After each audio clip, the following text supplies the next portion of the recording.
Hello, my name is Kevin Roach, and I'm the Managing Artistic Director here at the Evansville Civic Theatre.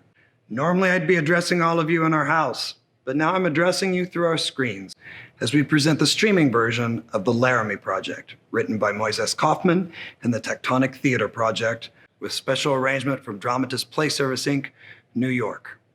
This play started out like any normal play did, with rehearsals and Tech Week. We were set to open in March when the shutdown happened and COVID-19 forced us into quarantine.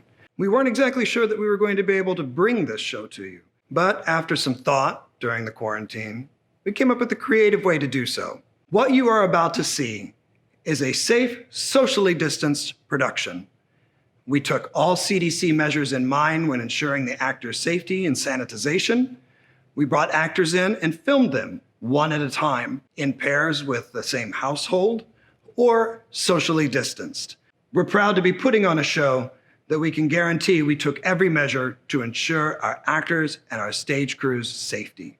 We would like to thank Robert John and Associates for sponsoring this show and making it possible. We'd also like to give special thanks to David Ross for donating many of the materials you see on our set, but we'd especially like to thank the Matthew Shepard Foundation for not only communicating openly with us, but also providing several of the images that you will see throughout this production. Because the show was delayed and due to personal circumstances, we had to make several casting changes, and many actors were brought in to fill spots that had been left open. We have included everybody's name in the program because I feel that all these artists, whether you see them up here today or whether you don't, contributed to making this show possible. Much like the original production, we have a core cast of actors that play multiple parts throughout the show. We think and hope that we've come up with a way to help you distinguish very easily who they are at any given moment. Yes, I know that this is a heavy show during heavy times, but this is a show that we felt needed to be seen, and the story needed to be told. I personally believe that art should not only entertain us, but teach us something. I hope you learned something today. We owe it to Matthew Shepard to tell his story. For had this tragic event never happened, we might not know where we would be with LGBTQ+ rights today. This show is important for me to tell and present because I was able, through the rehearsal process, to talk with many people that actually knew Matt Shepard, not only through email, but also through Skype. And I do know that Judy Shepard, Matt's mother, has read some of my emails. I was able to listen to Judy read her own book and got very deep into her story, and it made me realize just how important this story is today, just as much as it was in 1998. Because gay rights is still something we're fighting for. It's still something every day that we deal with. People, unfortunately, are still hurt because of hate and ignorance. I hope this show challenges you. Nobody's asking you to change your personal stance on how you feel. But if this show teaches you to love and accept just a little bit more, then I've done my job. Then we've done our job. To paraphrase something Matt Shepard's mom said, it's time to stop using the word tolerance. And it's time to start accepting. I now present to you the Laramie Project. Enjoy.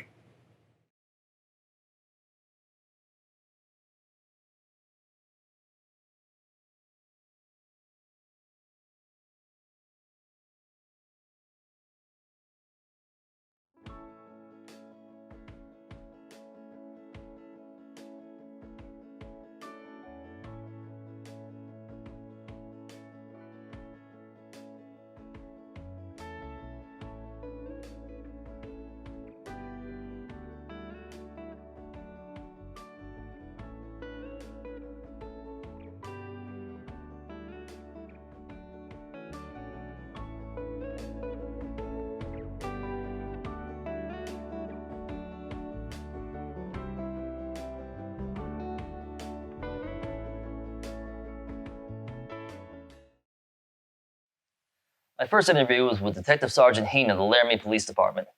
When the interview started, he was sitting behind his desk, sitting like this. I was born and raised here. My family, three generations. My grandparents moved here in the 1900s. We've basically been my daughter makes 4 generations. Been here for a while. It's a good place to live. Good people, lots of space. Now, all the towns in southern Wyoming are spaced apart because of the railroads that came through. And Laramie was a major stopping point, and that's why all the towns are spaced so far apart. We're one of the largest states in the country for least population. There's so much space between people and towns here. So much time for reflection. Rebecca Hilliker, head of the theater department at the University of Wyoming. I found that there was so much more of an opportunity for you to be happy in your life here. People were nicer here than where I used to teach in the Midwest because they were actually happy. They were glad that the sun was shining. The sun shines a lot here. What you have here is your old-time traditional type ranchers. They've been coming here forever. Laramie's been the hub for where they come to for supplies and stuff like that. Stewardship is one thing all our ancestors taught us. Eileen Engen, rancher. If you don't take care of the land, then you ruin it and you lose your living. So first of all, you've got to take care of the land and do everything you can to improve it. I love it here. Doc O'Connor, limousine driver. You couldn't put me in that mess back out east. Best thing about it is the climate. Cold, the wind, that Wyoming wind, drive a man insane. You know what? It don't bother me. Sometimes it bothers me, but most of the time it don't. And you got the university population. I moved here after living in a couple big cities. Philip Dubois, president of the University of Wyoming. I loved it there, but you'd have to be out of your mind to let your kids out after dark. And here, in the summertime, my kids play out at night until 11 o'clock, and I don't think twice about it. And then you have the people who live in Laramie, basically. I moved here from rural Texas. Zachy Salmon, Laramie resident. Now in Laramie, if you don't know someone, you know someone they know, so it can only be 1 degree removed at most. And for me, I love it. I can go to the grocery store and visit with 4 or 5 or 6 people every time I go. And would I mind people knowing my business? Because what's my business? My business is basically good. I like the trains too. They don't bother me. Some of the times they bother me, but most of the times they don't. Even though one goes by every 13 minutes about where I live. Doc actually lives up in Bosler, but everybody in Laramie knows him. And also, he's not really a doctor. They used to carry cattle, them trains. Now they carry is diapers and cars. I grew up in Cody, Wyoming. April Silva, university student. Laramie's better than where I grew up, I'll give it that. It's a good place to live. It's good people, a lot of space. Now, when the incident happened with that boy, a lot of press people came here. And one at a time, some of them followed me out to where the crime scene was. And beautiful day, absolutely gorgeous out. Real clear and crisp, and it's the kind of sky blue that you just can't paint. It's that sky blue, just gorgeous. And the mountains in the background with the snow on top. This one reporter, a lady person that was there, she said, Who found the boy? Who was out here anyway? and I said, well, this is a really popular area for people to go running, and mountain biking is really big out here. Horseback riding is just, it's close to town. And then she just looked at me. Who the hell would want to run out here? And I'm thinking, lady, you're missing the point. All you gotta do is turn around and see the mountains, smell the air, listen to the birds, just take in what's around you. And they were just nothing but the story. I didn't feel judged. I felt like they were stupid. They're missing the point. They're missing the whole point. It's hard to talk about Laramie now, to tell you what Laramie is for us. Jedediah Schultz. If you would have asked me before, I would have told you Laramie is a beautiful town, secluded enough that you have your own identity. A town with a strong sense of community. Everyone knows everyone. A town with a personality most larger cities are stripped of. Now, after Matthew, I would say that Laramie is a town defined by an accident, a crime. We've become Waco, we've become Jasper. We're a noun, a definition, a sign. We may be able to get rid of that. It will sure take a while.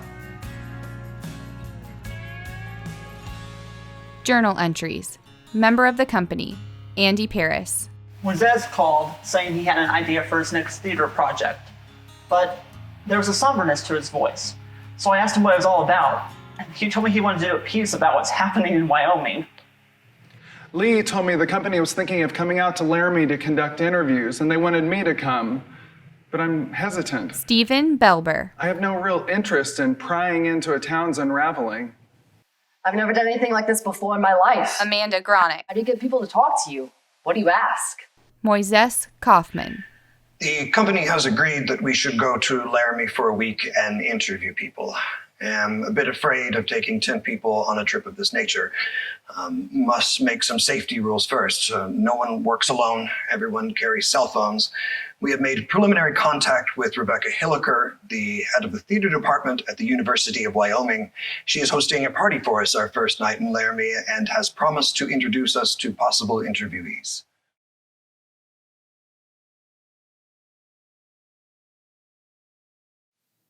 When I first heard that you were thinking of coming here, when you called me, I thought, you just kicked me in the stomach. Why are you doing this to me? But then I thought, that's stupid. You're not doing this to me. And I thought about it. We've had so much negative closure on this whole thing. When it first happened, the students started talking, and then the media descended and the dialogue stopped. You know, I really love my students because they're honest and they're truthful. You may not always like what they have to say. You may not always like their opinions because they can be pretty redneck, but there's a dynamic here. There's an excitement here that I never had with my students when I taught in the Midwest or in North Dakota, because there was so much Puritanism that dictated how they looked at the world that a lot of times they didn't even have an opinion. You couldn't get them to express an opinion. So I much rather have an opinion that I don't like, have that dynamic here. You know, there's a student I think you should talk to. His name is Jedediah Schultz. I've lived in Wyoming my whole life. The family has been in Wyoming, well, for generations. Now, when it came time to go to college, my parents couldn't afford to send me to college. I wanted to study theater. And I knew that if I was going to go to college, I was going to have to get on a scholarship. So there's this competition each year, this Wyoming State High School competition. And I knew that if I didn't take first place in duets, I wouldn't get a scholarship. So I went to the theater department of the university looking for good scenes, and I was like, I need a killer scene. And he was like, here you go, this is it. And it was from Angels in America. So I read it. I knew I could win Best Scene if I did a good enough job. And when the time came, I told my parents so they would come to see me in the competition. Now you have to understand, my parents go to everything, every ball game, every hockey game, everything I've ever done. And they took me in their room and they told me that if I did that scene, they would not come to see me in the competition because they believed it was wrong, that homosexuality is wrong. They felt that strongly about it that they didn't want to come see their son do probably the most important thing he'd done to that point in his life. And they didn't know what to do. I had never, ever gone against my parents' wishes. So I was kind of worried about it. I decided to do it. And all I can remember about the competition is that when we were done, me and my scene partner, we came up to each other and we shook hands. There was a standing ovation. Oh man, it was amazing. And we took first place and we won. And that's how come I can afford to be here at the university, because of that scene. It's one of the best moments of my life. My parents weren't there. And to this day, that is one thing my parents didn't see me do. I'm thinking back on it, I think, why did I do it? Why did I oppose my parents? Because I'm not gay, so why did I do it?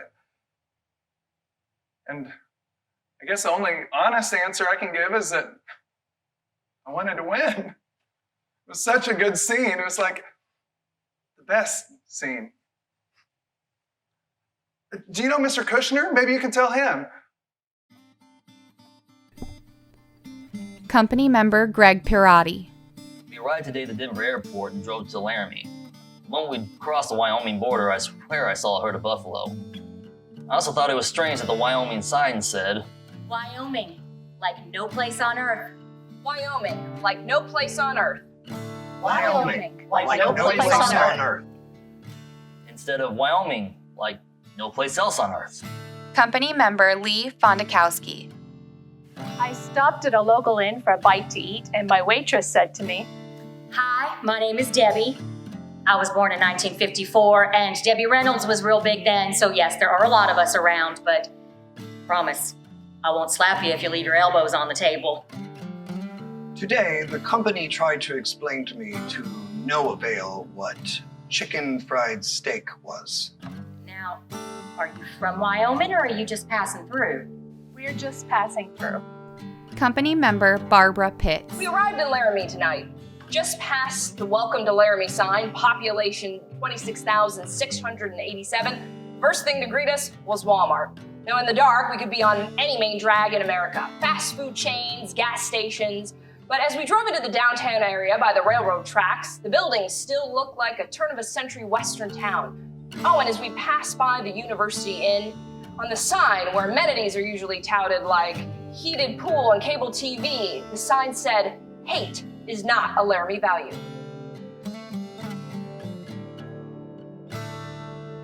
Greg Perotti. I met today with two longtime Laramie residents, Allison Mears and Marge Murray, two social workers who taught me a thing or two. Well, what Laramie used to be like when Marge was growing up, well, it was mostly rural. Yeah, it was. I enjoyed it, you know. My kids all had horses. Well, there was more land. I mean, you could keep your pet cow, your horse, your little chickens, you know, just have your little bit of acreage. And I could run around the house in my all-togethers, you know. Do housework while the kids were at school. And nobody could see me, you know. And if anybody did get too close, well, That's their problem. yeah. I just want to make sure I got the expression right. In your all-togethers? Yeah, honey. Why wear clothes? Now, how's he going to use that in his play? So this was a big ranching town? Oh, not just ranching. This was a big railroad town at one time before they moved everything to Cheyenne and Green River and Omaha. So now, well, it's just a drive-through spot for the railroad. Because even what was it, in the 50s? Well, they had one big roundhouse and they had such a shop they could build a complete engine. They did. My mom worked there. Mom worked in a roundhouse? Yeah, she washed engines.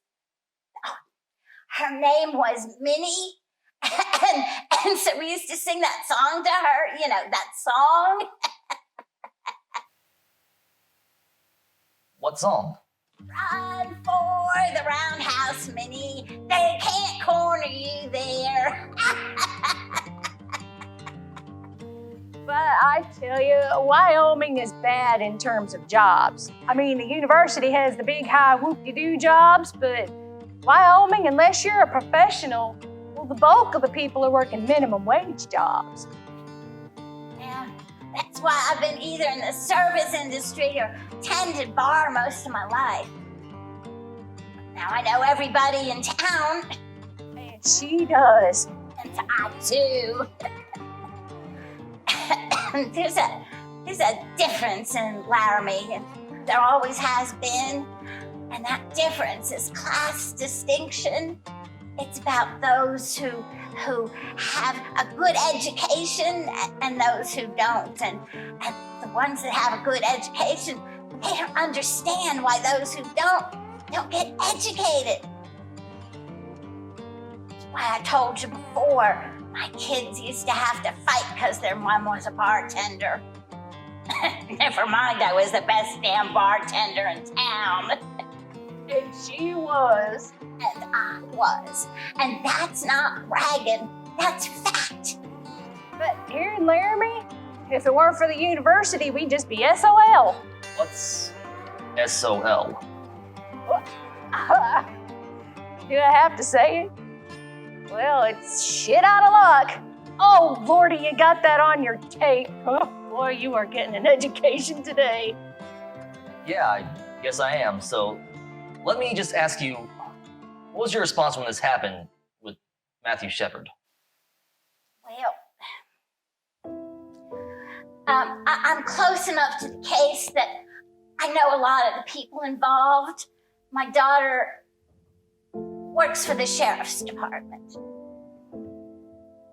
About the gay thing, I don't give a damn one way or the other, as long as they don't bother me.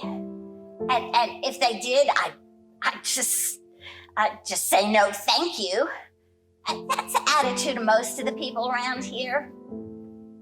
Oh, they might poke one once in a while in a bar situation, or if they've been drinking, they might smack one in the mouth. But then they back away. Most of them just they'd say, I don't swing that way, and whistle on about their business. Laramie is live and let live. I'd say that Marge probably knows a lot more, except she's even willing to say, and we have to respect her for that. So, where are you going with this story? Oh, well, we still haven't decided. When we're finished, we're going to try to bring it around to Laramie. Yeah, well, then there's parts I won't tell you.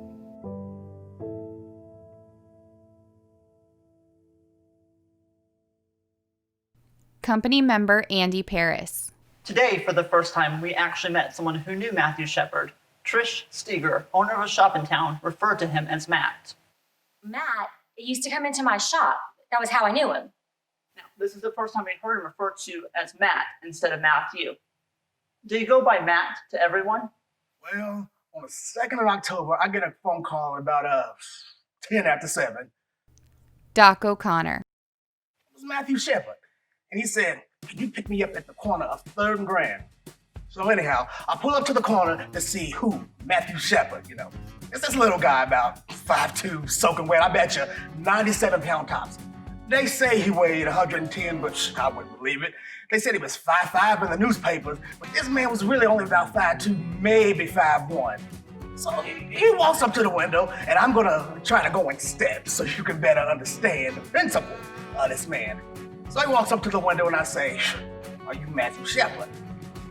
He says, yeah, I'm Matthew Shepard, but I don't want you to call me Matthew or Mr. Shepard. I don't want you to call me anything. My name is Matt, and I want you to know I'm gay and we go into a gay bar. No problem with that? And I said, how you been? The fact is, Laramie don't have no gay bars. And for that matter, neither does Wyoming. So he was hiring me to take him down to Fort Collins, Colorado, about an hour away. Matt was a little blood shit, you know what I'm saying? He always was. But I like him because he was straightforward. You see what I'm saying? I don't know. You know, how does any one person ever know about another? You should really talk to my sister, Romaine. She was really close friends with Matthew. We never called him Matthew, actually. Most of the time we called him Choo Choo, you know, because we used to call him Matthew, and then we just called him Choo Choo. And whenever I think of Matthew, I always think of his incredible beaming smile. I mean, he'd walk in and he'd be like, yeah! And he'd smile at everyone. He just made you feel great. And he would sit in the corner seat of the coffee shop so he could talk to me while I was working. And if someone was sitting in that seat, he would just sit there, stare at me until they left. Then he would claim his spot. But Matthew definitely had a political side to him. I mean, his big interest was political affairs. I mean, that's all he really wanted to get into. And he always watched MSNBC and CNN. I mean, that's the only TV station I ever saw his TV tuned into. He was just really smart in political affairs, but not too smart in common sense things. So he moves to Laramie to go to school. Matthew was very shy when he first came in. John Peacock, Matthew's academic advisor. To the point of being somewhat mousy, I almost say. And he was having some difficulties to adjusting, but this was his home, and he made that quite clear. And so, his mousiness, his shyness gave way to a person who was excited about what they were going to embark on. He was just trying to figure out wanting to work on human rights and how he was going to do that. And when a person begins to think this way, they begin to bloom. And he was starting to say things like, wow, there are actually opportunities here. I can make a difference in this world. I can be important. I did hear from Matthew about 48 hours before his attack, and he said that he had joined the gay and lesbian group on campus.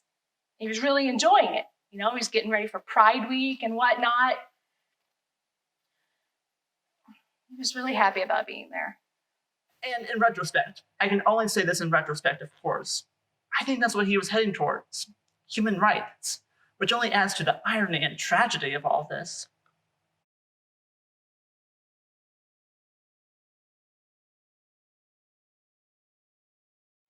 Let me tell you something else. There's more gay people in Wyoming than meets the eye. I know that for a fact. Now, they're not particularly, what do you call them? Queens, the gay people, the queens that run around faggot type people. No, they're the ones that throw bale, hay, and jump on horses and brand them and kick ass. You see what I'm saying? As I always say, you don't fuck with a Wyoming queer because they'll kick your fucking ass. But that's not the point of what I'm trying to say. I know a lot of gay people in Wyoming. I know a lot of people, period. I've been lived up here some 40 odd years. You see what I'm saying? I don't think Wyoming people give a damn one way or another if you're gay or straight. That's just what I said. It don't matter. If there's 8 men and 1 woman in a Wyoming bar, which is often the case, now you gotta stop and think. Who's getting what? See what I'm saying? Geez, it don't take a big intelligent mind to figure that one out.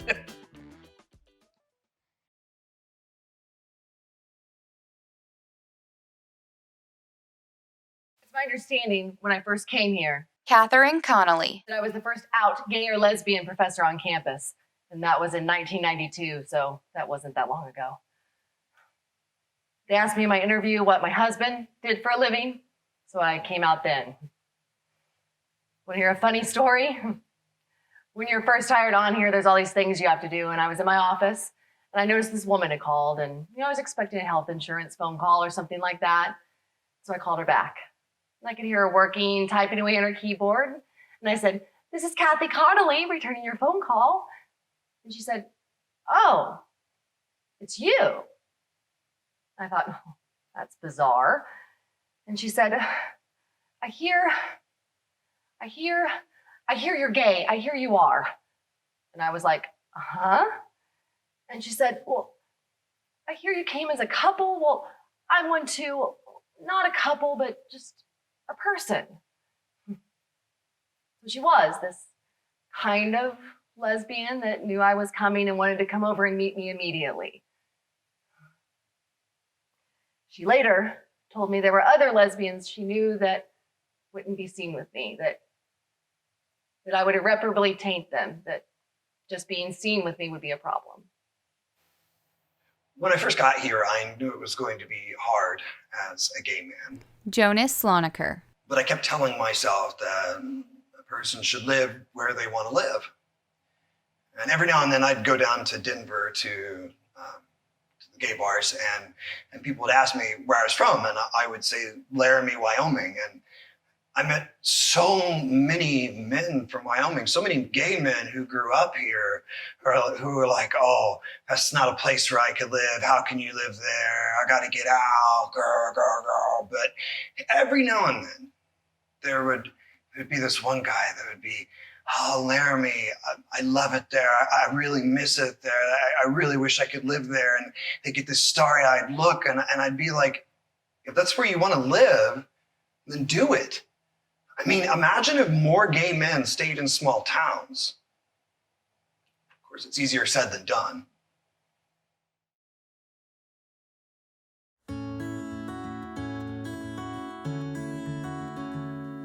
Today we are moving from our motel and headed for a Best Western. Moises Kaufman. My hope is that it is a better Western. Amanda Gronick. Today we divided up to go to different churches in the community. Moises and I were given a Baptist church. We were welcomed by the Reverend himself at the opening of the ceremonies. This is what I remember of the service at that point.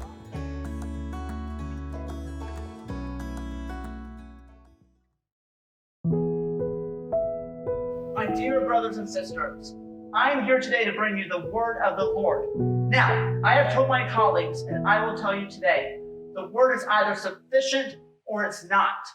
Scientists tell me that that the world is 5 billion or 6 billion years old.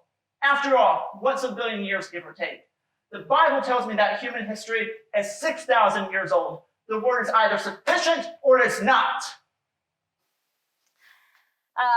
The sociology of religion in the West. Stephen Meade Johnson. The dominant religions around here are Baptist, Mormon. Oh, yeah, they're everywhere. They're not just in Salt Lake, you know. They're all over the place. They're like jam on toast around here. Doug Laws, state ecclesiastical leader for the Mormon Church. The Mormon Church has a thing going on that irritates some people. And that is that we believe absolutely that God still speaks to man today. We don't believe that it happened and some people wrote it in the Bible. We believe that God still speaks to us today. We believe that, and we believe the prophet of the church has the authority to receive inspiration and revelation from God. The spectrum is that on the left side of the panel, so far left that I'm probably sitting by myself, is me and the Unitarian Church. Unitarians are, by and large, humanists. Many of them are atheists. We're not even sure we're really a religion. And to my right, to his credit, is Father Roger, Catholic priest, well established around here. And bless his heart, he did not equivocate at all when this happened. He hosted a vigil for Matthew that very night. I was really jolted because, you know, when we did the vigil, we wanted to get other ministers involved, and we called some of them, and they were not going to get involved. And it was like, we are going to stand back and wait and see which way the wind is blowing. And that angered me immensely. We are supposed to stand out as leaders. I thought, wow, what's going on here? God has set boundaries, and it is our responsibility to learn. What is it that God wants? So you study scripture, you look to your leaders, then you know what the bounds are. Once you know what the bounds are, you kind of get a feel for what's out of bounds. There's a proclamation that came out on the family. The family is defined as one woman and one man and children. That's a family. That's about as clear as you can state it. There's no room for sexual deviation in the Mormon Church, no leniency. We just think it's out of bounds. You will be mocked. You'll be ridiculed for the singularity of your faith. But you let the Bible be your guide. It's in there. It's all in there. The Christian pastors, mostly the conservative ones, were silent on this. The conservative Christians use the Bible to say it says so here in the Bible. And the American people believe, and they do, that the Bible is the Word of God. Well, how are you going to argue with that? I'm a biblicist, which means the Bible doesn't need me to be true. The Bible is true whether I believe it or not. The Word is either sufficient or it is not. I arrived in Laramie on September the 15th, looked around, tumbleweed, cement factory, and I said, what in the hell am I doing in Wyoming? Well, 3 weeks later, I found out what in the hell I'm doing in Wyoming.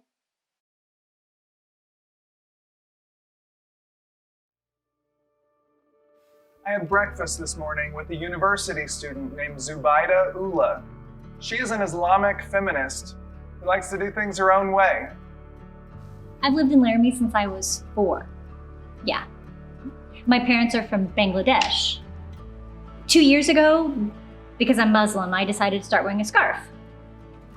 That's really changed my life in Laramie. Yeah. Like, people say things to me like, why do you have to wear that thing on your head? Like, when I go to the grocery store, I'm not looking to give people Islam 101, you know what I mean? So I'll be like, well, it's part of my religion. And they'll be like, and this is the worst part, because they'll be like, yeah, I know it's part of your religion, but why? And how am I supposed to go into the whole doctrine of physical modesty and my own spiritual relationship with the Lord, standing there with my pop and chips, you know what I mean? Yeah. It is so unreal to me, yeah? That a group from New York would be writing a play about Laramie. And then I was picturing, like, you're gonna be in a play about my town. You're gonna be on stage in New York, and you're gonna be acting like you're us. It's so weird.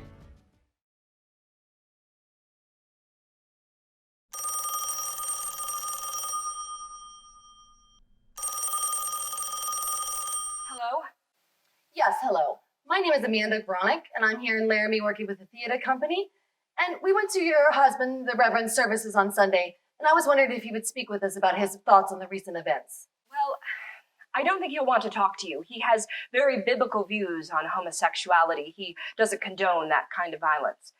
But he doesn't condone that kind of lifestyle. Do you know what I mean? And he's just been bombarded with the press after this whole thing happened. And the media's just been horrible about the whole thing. Yes, I understand. It must have been terrible. Well, yes, I think we're all just hoping this just goes away. Yes, I understand. Well, do you think I could just call back and speak with him briefly? Well, all right. You can call back tonight at 9 o'clock. Thank you. I'll do that.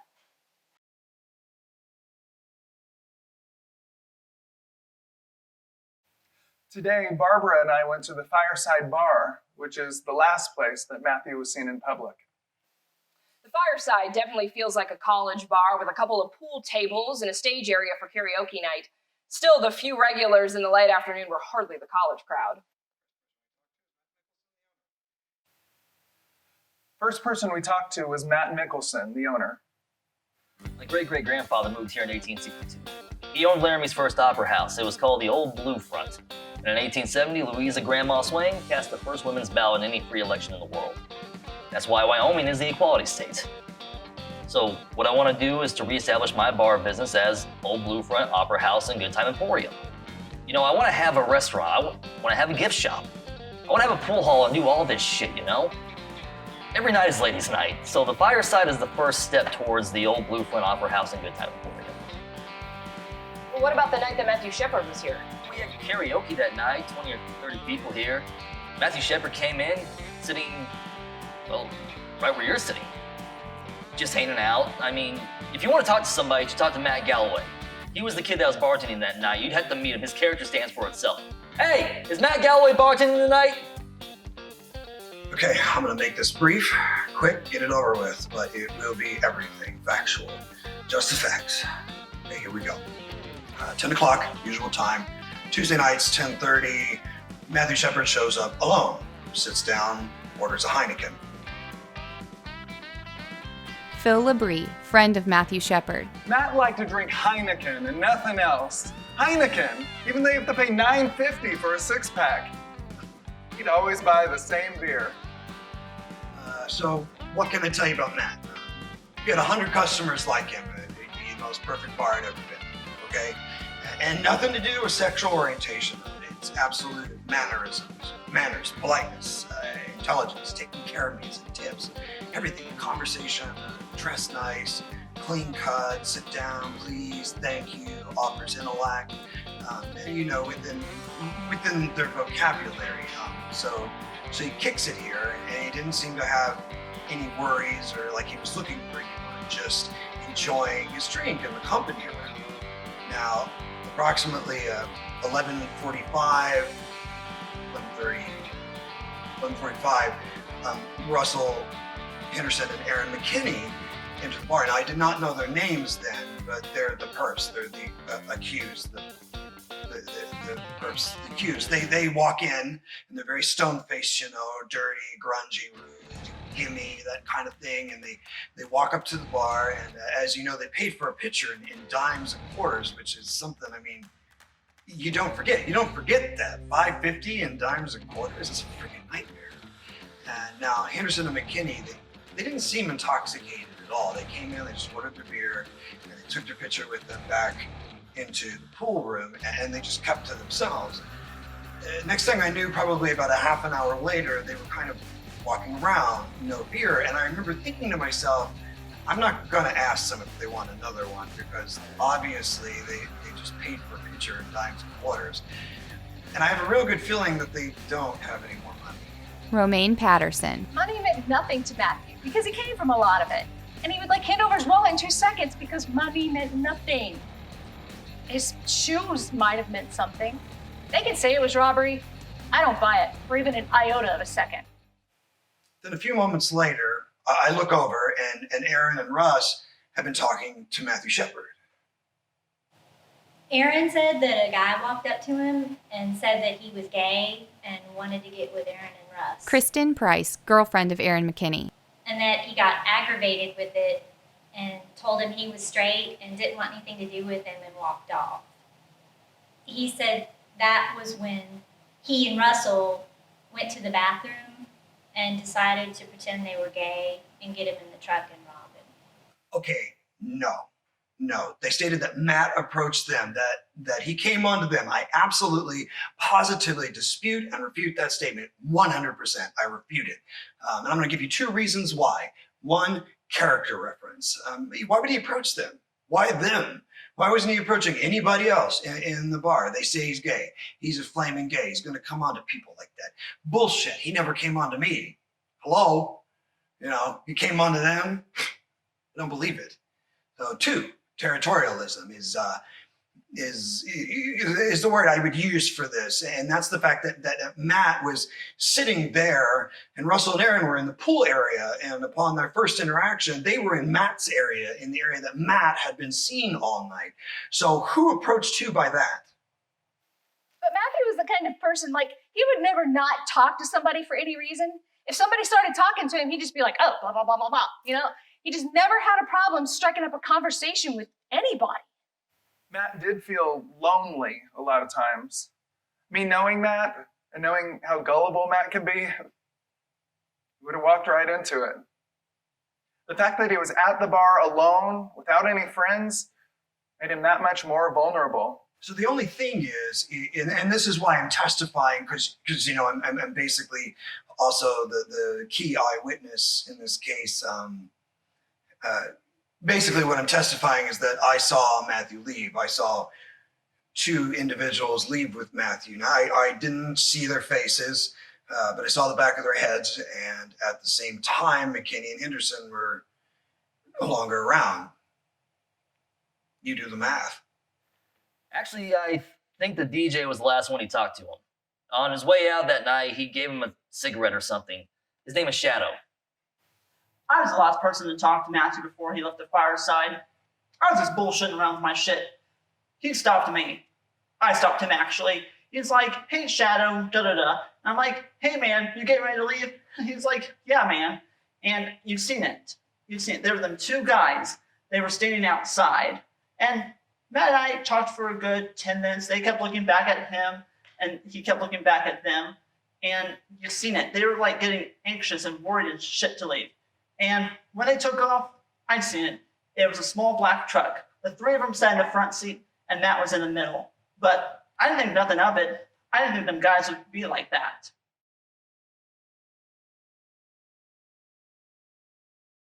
A friend of Aaron McKinney. Oh, I've known Aaron a long time. Aaron was a good kid. I liked Aaron a lot. That's why I was shocked when I heard this. You know, I'm like, he was living out far at his trailer house, is what he told me, with his girl, and they just started dating last summer, and they must have got pregnant as soon as they started dating, because he had a kid. He was only 21 years old, and he's running around with a kid. you see, that's the kind of person Aaron was. Like, he was always dressed in like big clothes, like Tommy Hilfiger or Polo or Gucci. And at the time I know him, he was just a young kid, he just trying to fit in, acting tough, acting cool. But if you could get in his face about it, and he would back down. It's like he was some kind of scared kid. Sherry Annenson. Russell, he was just so sweet. He was the one that was the Eagle Scout. His whole presence was just quiet and sweet. So of course it doesn't make any sense to me, and I know people snap and whatever, but it wasn't like it was a real intimate relationship. I was just his landlord. We did work together at the Chuck Wagon too. And I remember, like, at the Christmas party, he was just totally like drunk out of his mind. And we were all pretty much just, party time. And he wasn't belligerent. He didn't change. His personality didn't change. He was still the same little meek Russell. And I remember he came up to me and he said, "When you get the chance, Sherry, can I have a dance?" To get around to doing that, but now I just want to shake him, like, what were you thinking? What in the hell were you thinking?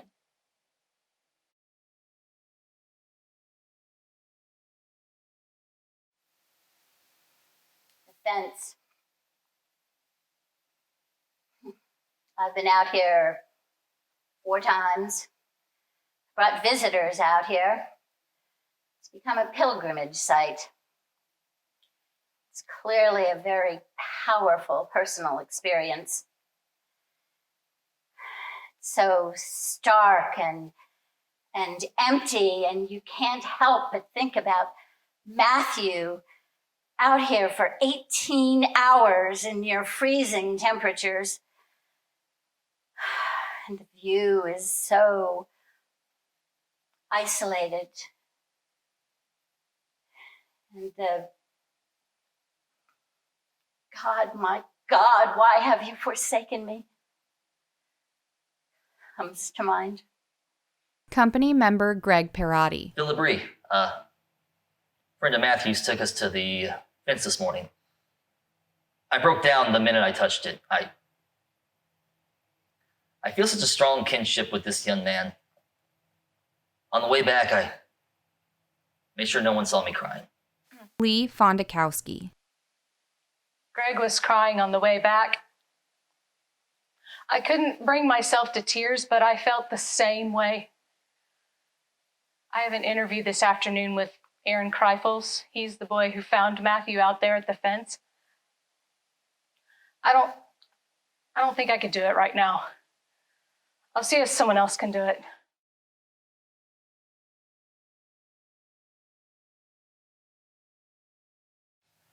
Well, I got on my bicycle about 5 p.m. on Wednesday from my dorm. I kind of felt like just going for a ride. So I went to the top of Cactus Canyon, and I'm not super familiar with that area. And on the way back down, I was kind of picking my own path, which now I realize that God wanted me to go that way because there was no way I was going to go that way. And I was in deep-ass sand, but I kept going for some reason. And there was this rock on the ground, and I drilled it. I went over the handlebars and landed on the ground. I picked myself up, dusted myself off. I was looking around, and I noticed something, which happened to be Matthew. He was laying by the fence, and I thought it was a scarecrow. I was like, Halloween's coming up. It must be some sort of a Halloween gag. So I just grabbed my bike, walked around the fence. It was a buck pipe fence, and as I got closer, I noticed his hair, which is a major key for me, knowing that it was a human being of his hair, but I thought it was a dummy. I even noticed his chest going up and down, and I just thought it was some type of mechanism. But when I saw his hair, I knew it was a human being. So I grabbed my bike, I ran to the nearest house. I ran as fast as I could to call the police. I responded to the call. Officer Reggie Flutie. When I got there, at first all I could see was partially somebody's feet. And I got out of my vehicle and I raced over, and I seen what would appear to be a young man, 13, 14 years old, because he was so tiny, lying on the ground, and he was tied to the bottom end of a pole. I did the best I could. The gentleman that was lying there, Matthew Shepard, he was covered in dry blood all over his head, and there was dry blood underneath him, and he was barely breathing. He was doing the best he could. I was gonna try and breathe for him, but I couldn't get his mouth open. His mouth wouldn't open for me. He was, like I said, he was covered in partially dry blood on his head, and the only place it appeared that he did not have any blood on him, on his face, was where he appeared to have been crying down his face. His head was distorted. It didn't look normal, you know? It looked like he had a real harsh head wound. I was working emergency room the night Matthew Shepard was brought in. I don't think any of us can remember seeing a patient in that condition for a long time. Those of us who've worked in big city hospitals had seen this, but we have some people who've not worked in a big city hospital, and it's not something you expect here.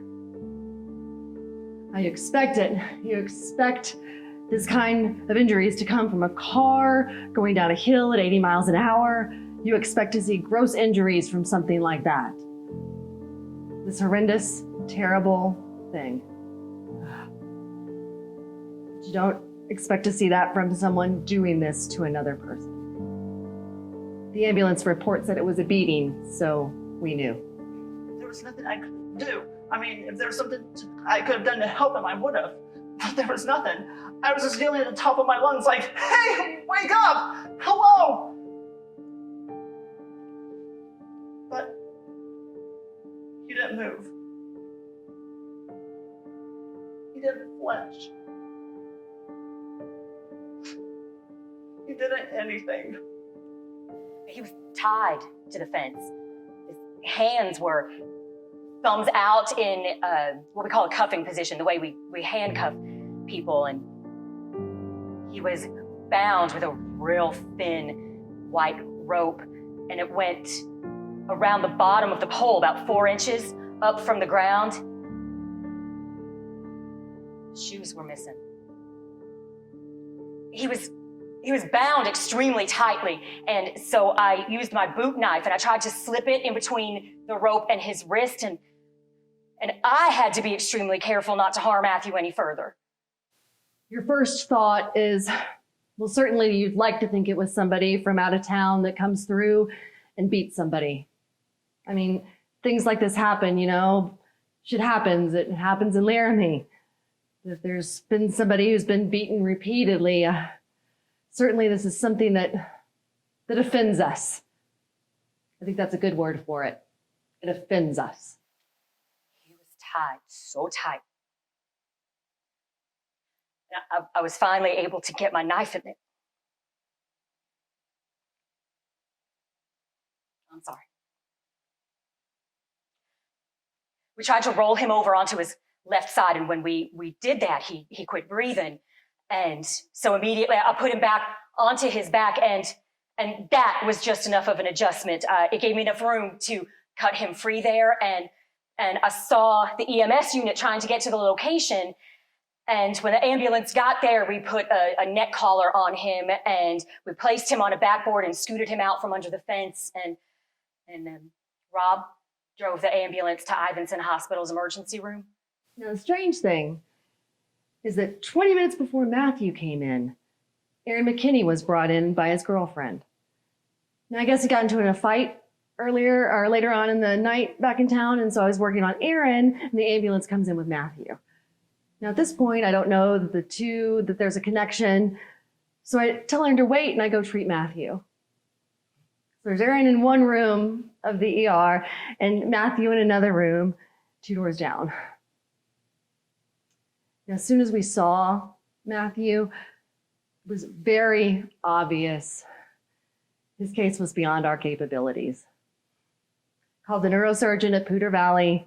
He was on the road in an hour and 15 minutes. I saw a picture of him. Days later, they showed me a picture of Matthew. I would have never recognized him. 2 days later, I found out the connection, and I was very struck. There were 2 kids. They were both my patients, and they were 2 kids. I took care of both of them, of their bodies. And for a brief moment, I wondered if this is how God feels when he looks down on us. How we're all his kids, our bodies, our souls. I felt a great deal of compassion for both of them.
This is John Peacock, Matthew's academic advisor. Well, the news report started trickling out on Thursday, but no name was mentioned, nor the brutality of the crime. All that was mentioned, that there was a man, a Laramie man found beaten on the prairie. Later on in the evening, they had mentioned his name. It was like, that can't be the Matthew Shepard I know. That can't be my student. That can't be the person I've been meeting with. I was in the coffee shop, Romaine Patterson. and someone pulled me aside and said, they say there's been a young man who's been beaten in Laramie, and they said his name is Matthew Shepard. And he said, do you think this could be our Matthew? I said, well, yeah, it sounds like it could be our Matthew. So I called up my sister Trish and I said, tell me what you know. I need to know anything you know because I don't know anything. So I was talking to my sister on the phone, and that's when the whole story came up on the Channel 5 news, and it's just like, boom. And the news reports kept rolling in. Young University of Wyoming student, his age, his description. It's like, oh my God. And I suddenly felt sick to my stomach. It was instantly sick to my stomach. And I had to tell Romaine, yes, it was Matthew. It was your friend. Well, I'll tell you what was overwhelming. Matt Galloway. I first find out about it Friday morning. I go to class and I come out and there I see it in the branding iron. And so I immediately go to the nearest newsstand and pick up a copy of the Laramie Boomerang because I want to know the details. And I get home, and before I can open the paper to read, my boss calls and says, Did you hear what happened? and I'm like, yeah. Was he in the bar Tuesday night? And I'm like, yeah, he was. You gotta get down here to the bar right now. We've got to talk about this. We've got to discuss what's going to be going on. By this time, I was starting to get upset. Still, the severity wasn't out yet. It was Thursday afternoon. Rulon Stacy at Poudre Valley Hospital. I got a call. We just got a kid in from Wyoming, and it looks like he may be the victim of a hate crime.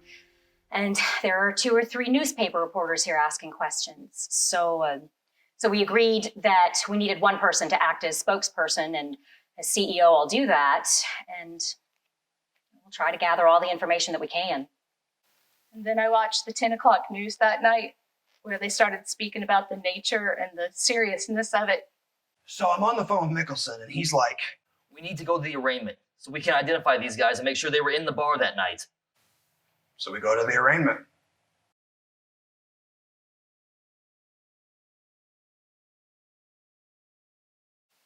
Our focus today turns to Laramie, Wyoming, and the Albany County Courthouse, where Aaron James McKinney and Russell Arthur Henderson are being charged for the brutal beating of Matthew Shepard, a gay University of Wyoming student. The arraignment was on Friday, right around lunchtime. And so I'm going, it's just down the street, so I walked a few blocks and I went. Has anyone told you about the arraignment? Well, there were about 100 people from town there and about as many news media at that point. A lot more details had come out. In fact, the perpetrators were kids themselves, local kids that everybody had some kind of relationship to. What I think everyone was waiting on pins and needles for is what would happen when the perpetrators walked in. What happened was there were probably about 200 people at that point. They came in their complete orange jumpsuits and their shackles, and could have heard a pin drop. It's incredibly solemn. A lot of people were teary at that point. And the judge came in and did a reading of the evidence that the prosecution had, and it's just a statement of the facts. The statement of the facts was, The essential facts in the case are that Aaron James McKinney and Russell Arthur Henderson met Matthew Shepard at the Fireside Bar. After Matthew Shepard confided that he was gay, the defendants deceived him into leaving with them in their vehicle to a remote area. Upon arrival at said area, they took their victim and tied him to a buck fence, robbed him, tortured him, and beat him. Later, both defendants were questioned by officers from the Laramie Police Department who noticed in the cab of their vehicle a credit card and a pair of black patent leather shoes belonging to their victim, Matthew Shepard. The subjects took from Matthew a credit card, a wallet containing $20 cash, his shoes and other items, and obtained his address in order to later burglarize his home. I don't think there was a person who wasn't crying at the end of it. Only lasted 5 minutes, but it kept getting more and more horrific, ending with said defendant left the victim begging for his life. How could this happen? Sergeant Hing. I think a lot of people just don't understand.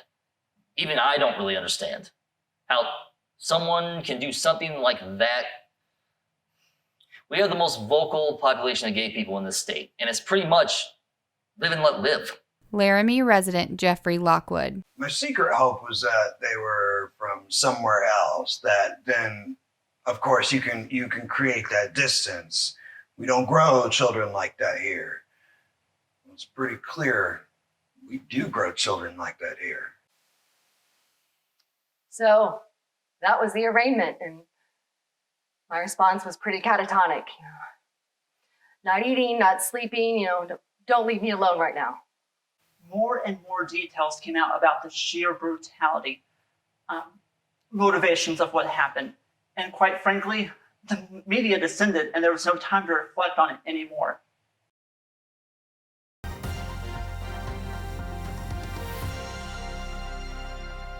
Wyoming, often called the Gem of the Plains, is now in the eye of the storm. The cowboy state has its rednecks and yahoos for sure, but there are no more bigots per capita in Wyoming than there are in New York, California, or Florida combined. The only difference is it's hard to blend in when you're anything less than prairie stock. Aaron McKinney and his friend Russell Henderson came from the poor As a side gay of town. college student, lay Both were from broken hospitalized in homes, critical and condition as teenagers after had a run-ins here with was the an law. This exception small to the city, rule. which They lived in feels trailer itself parks, as and Wyoming ranch as a that whole lived in town, homes in our wrestles schools with on a daily attitudes basis. towards gay men. It's a tough business, as Matt Shepard and his friends know, to be gay in cowboy country. It was huge. Yeah, herds, and we're talking hundreds of reporters everywhere in town, which makes a huge dent in this town's population. There were reporters everywhere, news trucks everywhere on campus, everywhere in town. And we're not used to that type of attention to begin with. We're not used to that type of exposure. Tiffany Edwards, local reporter.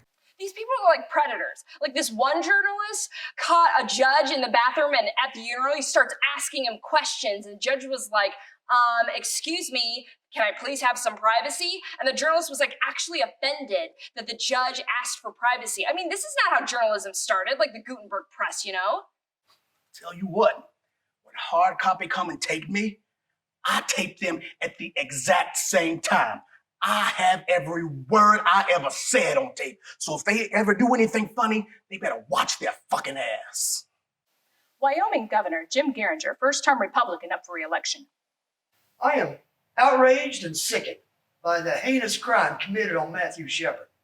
I extend my most heartfelt sympathies to the family. Governor, you haven't pushed hate crime legislation in the past.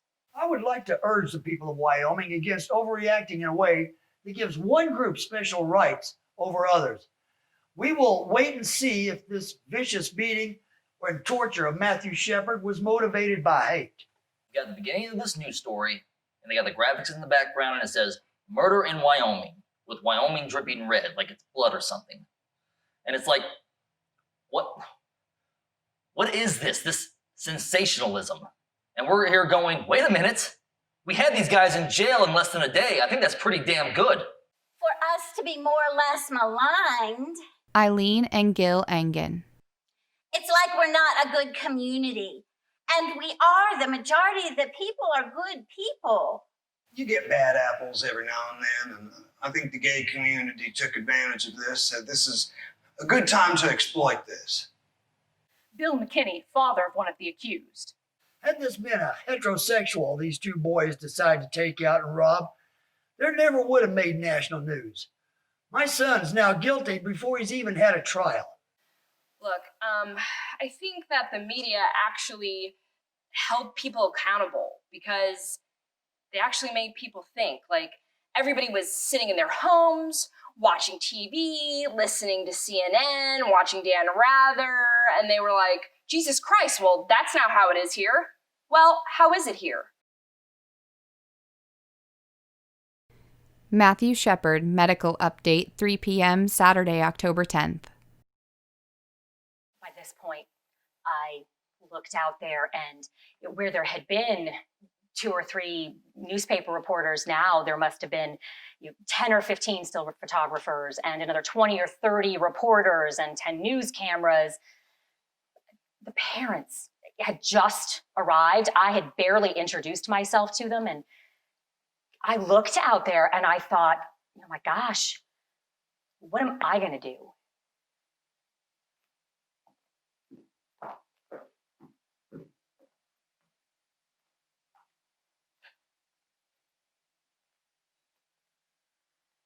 Matthew Shepard was admitted in critical condition at approximately 9:15 p.m. October 7th. When he arrived, he was unresponsive. Breathing support was being provided to him. Matthew's major injuries upon arrival consisted of hypothermia and a fracture from the back of his head to just in front of the right ear. This has caused bleeding on the brain as well as pressure on the brain. There were also several lacerations to his head, face, and neck. His temperature has fluctuated over the last 24 hours, ranging from 98 to 106 degrees. We've had trouble controlling his temperature. Matthew's parents arrived at 7 o'clock on October the 9th and are now at his bedside. The following is a statement from them. First of all, we would like to thank the American public for their kind thoughts for Matthew and their well wishes for a speedy recovery. We are grateful for your prayers and fond wishes and know they are something Matthew would appreciate as well. We also have a special request for the members of the media. Matthew is very much in need of his family at this time, and we ask that you respect our privacy as well as Matthew's so that we can concentrate all of our focus, thoughts, and love on our son. Thank you very much.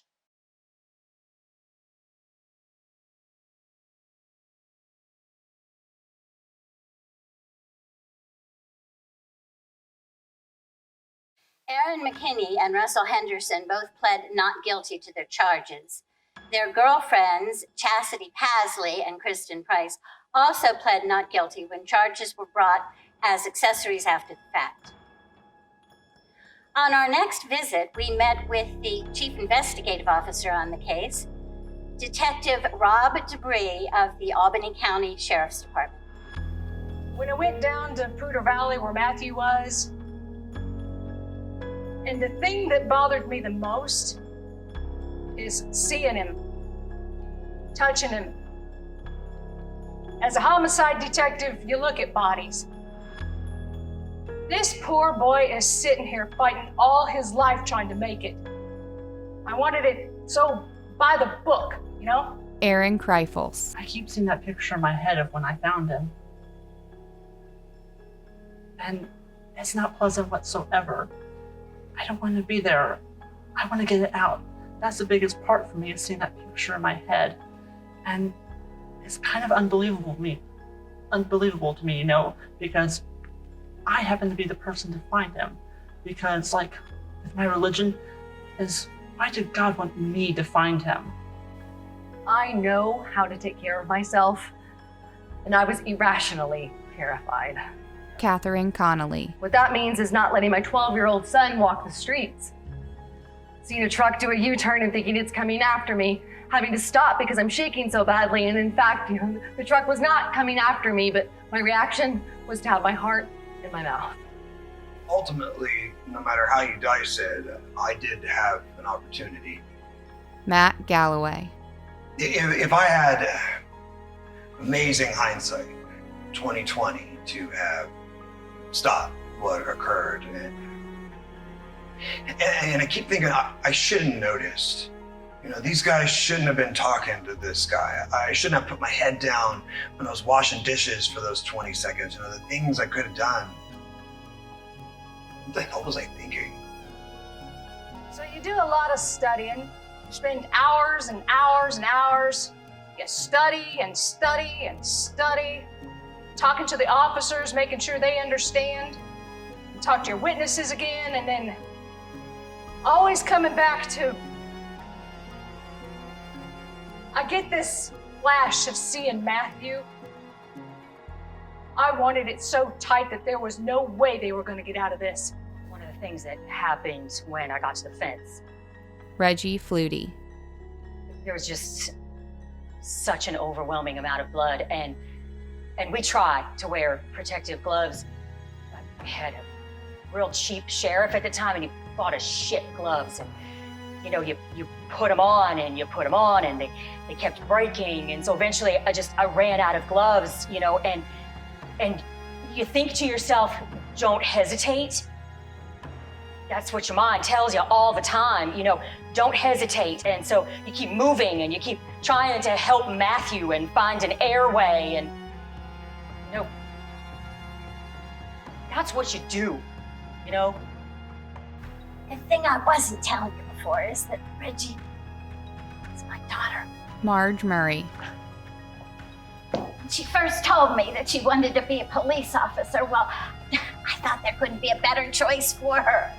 She can handle whatever comes along. Probably a day and a half later, the hospital called me and they said Matthew had HIV.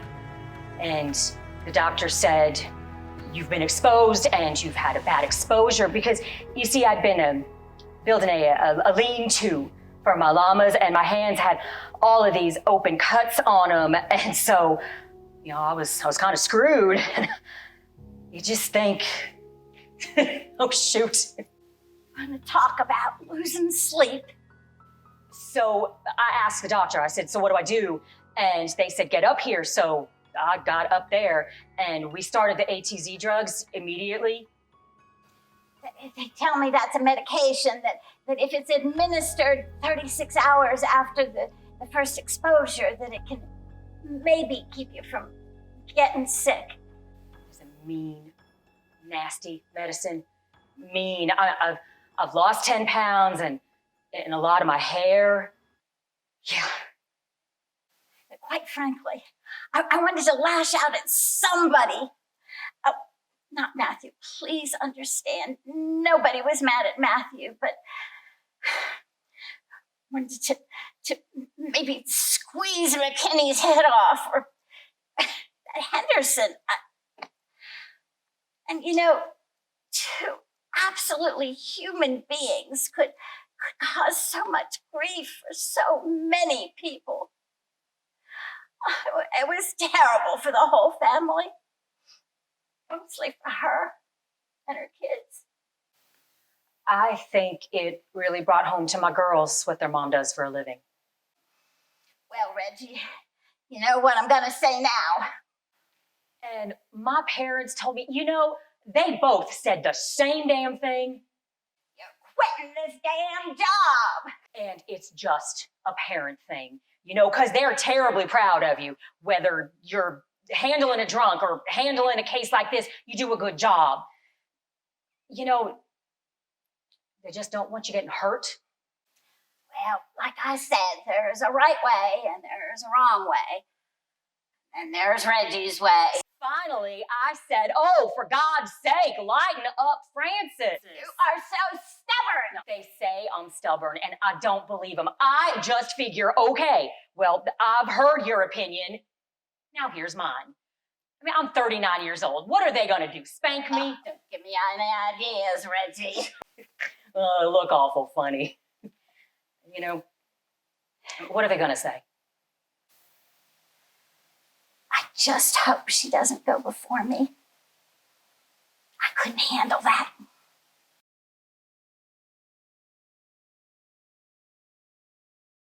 University of Wyoming President Philip Dubois. Well, This is a young person who read my statement on the Denver Post story and sent me an email to me directly and said, You and the straight people of Laramie and Wyoming are guilty of the beating of Matthew Shepard, just as the Germans who look the other way are guilty of the deaths of the Jews, the gypsies, and the homosexuals. You have taught your straight children to hate their gay and lesbian brothers and sisters. Unless and until you acknowledge that Matt Shepard's beating was not just a random occurrence, not just the work of a couple of random crazies, you have Matthew's blood on your hands. And, well, just can't begin to tell you what that does to you. And it's like, you can't possibly know what I'm thinking. You can't possibly know what this has done to me and my family, and my community.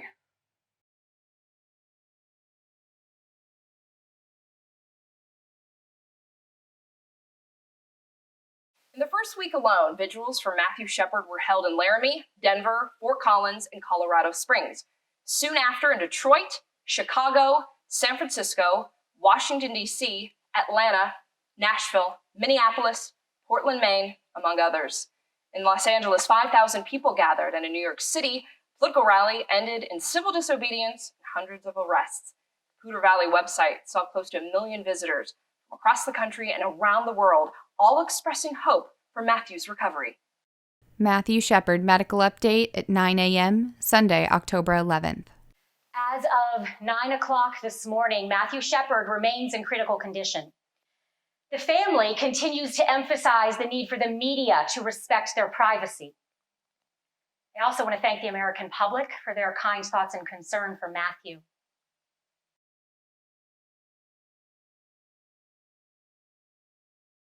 There's certain things when I sit in church, Jedediah Schultz. and the Reverend will tell you flat out that he doesn't agree with homosexuality. And I don't know. I think right now I'm going through changes. I'm still learning about myself. And I don't feel like I know enough about certain things to make a decision that says homosexuality is right. When you've been raised your whole life that it's wrong, and right now I would say that I don't agree with it. Yeah, that I don't agree with it. But maybe that's just because I couldn't do it. And speaking in religious terms, I don't think that's how God intended it to happen. But I don't hate homosexuals. And I mean, I'm not going to persecute them or anything like that at all. I mean, that's not going to be getting in the way between me and the other person at all. Conrad Miller. Well, it's preached in schools that being gay is okay, yada, yada, yada. Well, if my kids asked me, I'd sit them down, I'd say, well, this is what gay people do, and this is what animals do, okay? And I'd tell them, this is the life, this is a lifestyle, and this is what they do. And I'd say, that's why I believe it's wrong. There's more gay people around than you think. Murdoch. It doesn't bother anybody, because most of them that are gay or lesbian, they know damn well who to talk to. You step out of line, you're asking for it. Some people are saying they made a pass at them. You don't pick up regular people. I'm not excusing their actions, but it made me feel better, because it was partially Matthew Shepard's fault and partially the guys who did it. You know, maybe it's 50-50. Yes, as a lesbian, I was more concerned for my safety. Zachy Salmon. I mean, I think we all were. I think because we know it could happen to any of us at any time. And I'd be afraid to walk down the street and show any affection with my partner. You don't do that in Laramie. Well, you have this whole idea, you leave me alone, I leave you alone. Jonas Slonaker. And it's even in some of the Western literature, live and let live. And that is such crap.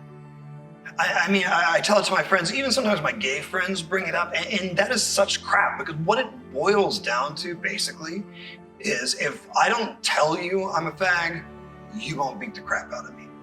Now, what's so great about that? That's a great philosophy.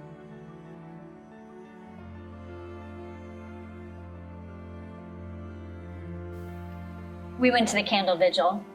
Zubaida Ula. It was so good to be with people who felt like shit. I kept feeling like I don't deserve to feel this bad, Someone got up there and he said, blah, blah, blah, blah, blah. And then he said, well, I'm saying it wrong, but basically he said, come on, guys, let's show the world that Laramie is not this kind of a town. But it is that kind of a town. If it wasn't this kind of a town, then why did this happen here? I mean, you know what I mean? Like, that's a lie. Because it happened here. So how could it not be a town where this kind of thing happens? That's just like totally like looking at an Escher painting and getting all confused. It's like totally like circular logic. How can you even say that? And we need to mourn this. And we need to be sad that we live in a town, a state, a country where shit like this happens. I mean, these people are trying to distance themselves from this crime, and we need to own this crime, I feel. Everyone needs to own it. We're like this. We are like this. We are like this.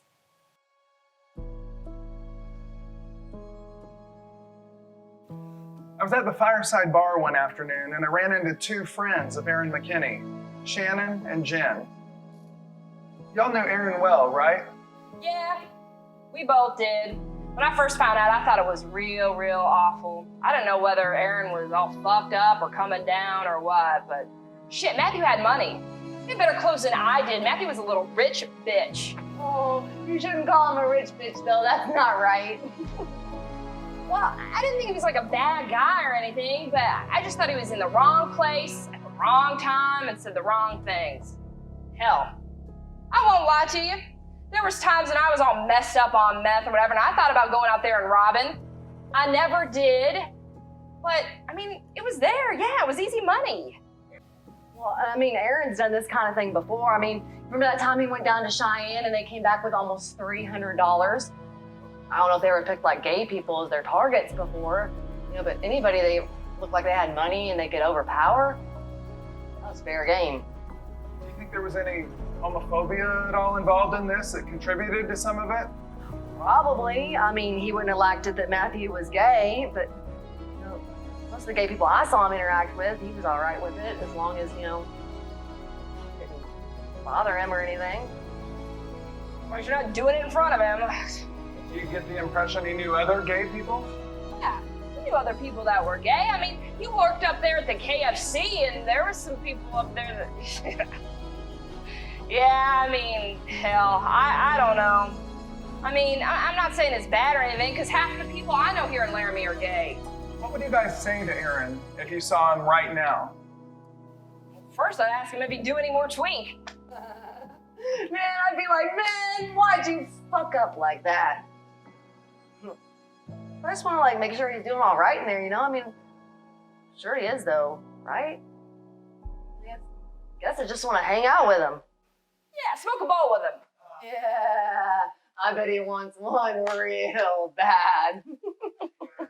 You guys both went to Laramie High? Yeah, can't you tell? We're a product of our society.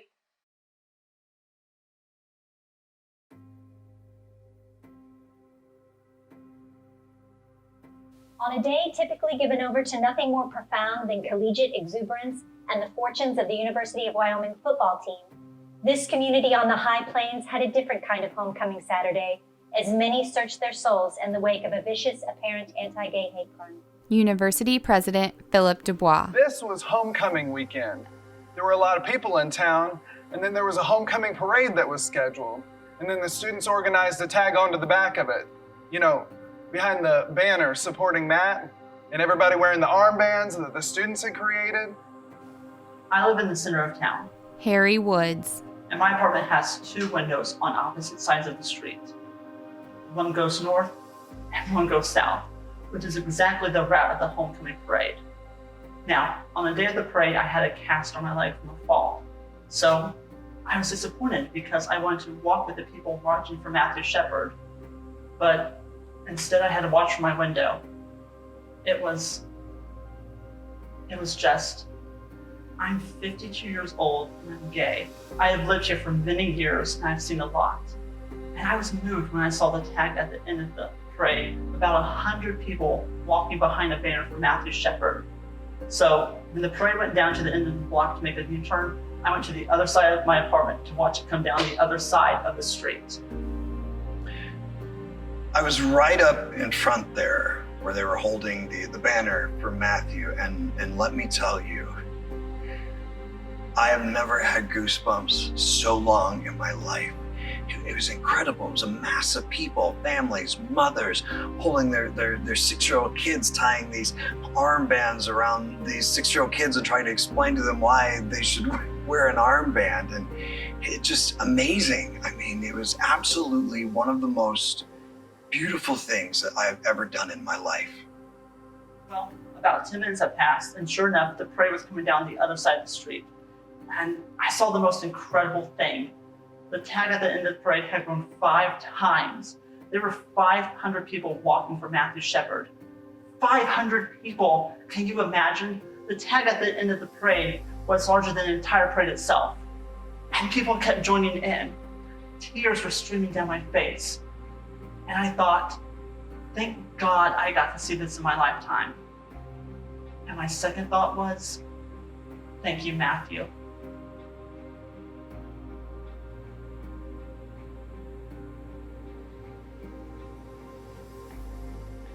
I really haven't been all that involved with it per se. My husband's a highway patrolman, so that's really the only way I've known about it.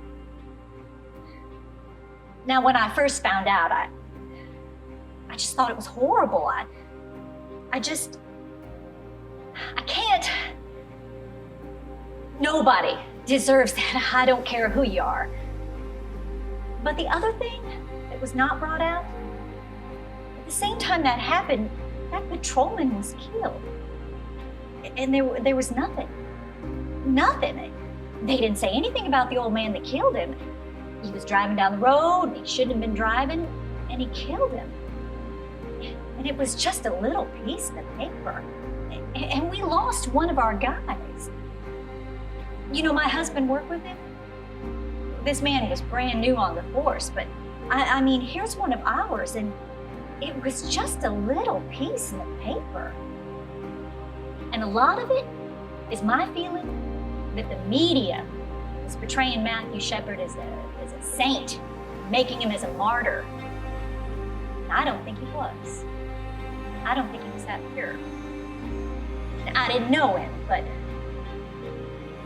there's just so many things about him that I found out that it's scary.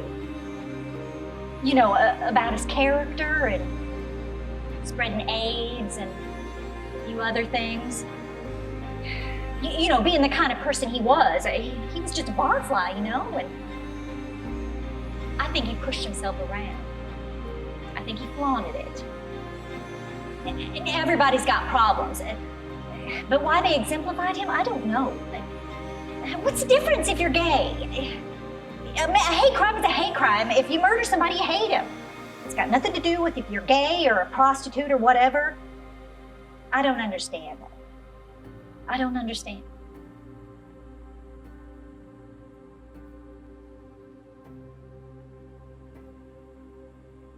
Company member Lee Fondakowski. This is one of the last days on our second trip to Laramie. Greg and I have been conducting interviews nonstop, and we are exhausted. We are to meet Father Roger at 7:30 in the morning. I was wishing we could skip this altogether, but we have to follow through to the end. So here we go, 7:30 a.m., 2 queers and a Catholic priest. Matthew Shepard has served us well. You realize that? He has served us well. And I do not mean to condemn Matthew to perfection, but I cannot mention anyone who has done more for this community than Matthew Shepard. And I'm not going to sit here and say I was this bold guy, no fear. I was scared. I was very vocal in this community when this happened. And I thought, you know, should we call the bishop and ask him permission to do the vigil? And I was like, hell no, I'm not going to do that. His permission doesn't make it correct. You realize that? And I'm not knocking bishops, but what is correct is correct. You people are just here on a search, though. I will do this. I will trust you people that if you write a play of this, that you say it right, say it correct. I think you have a responsibility to do that. Don't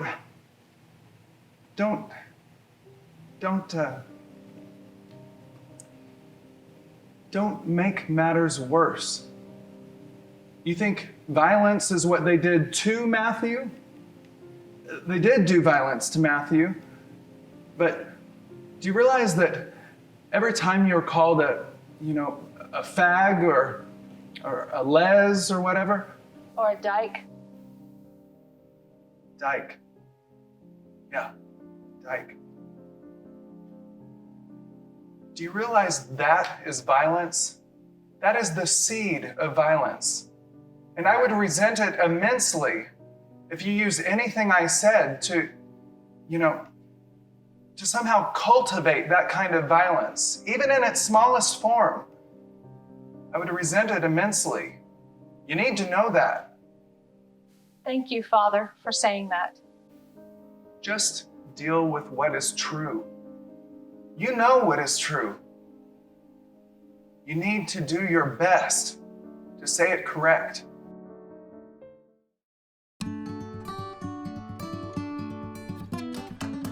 Andrew Gomez. I was in there. I was in jail with Aaron in December. Got thrown in over Christmas, assault and battery, 2 counts. I don't want to talk about it. But we're sitting there and we're eating our Christmas dinner and trying to eat my stuffing and my motherfucking bread, my little roll and whatnot. And I asked him, I was like, hey, homie, tell me something, please. Why did you... Okay, now I'm trying to think of how I worded it. I worded it like this. I was like, why did you kill faggot if you're going to be destined to be a faggot later, you know? I mean, think about it. He's either going to get humped a lot or he's going to die. So why would you do that? Think about it. No, I don't understand that. You know what he said to me?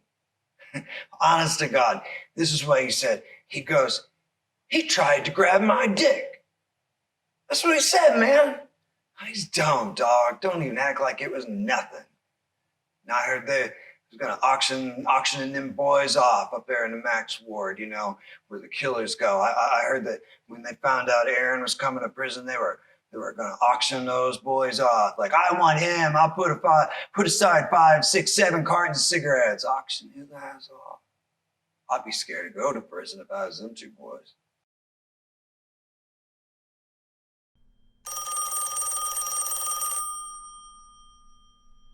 Hello? Reverend? Yes, hello. Yes, I believe your wife told me a bit about why I'm contacting you.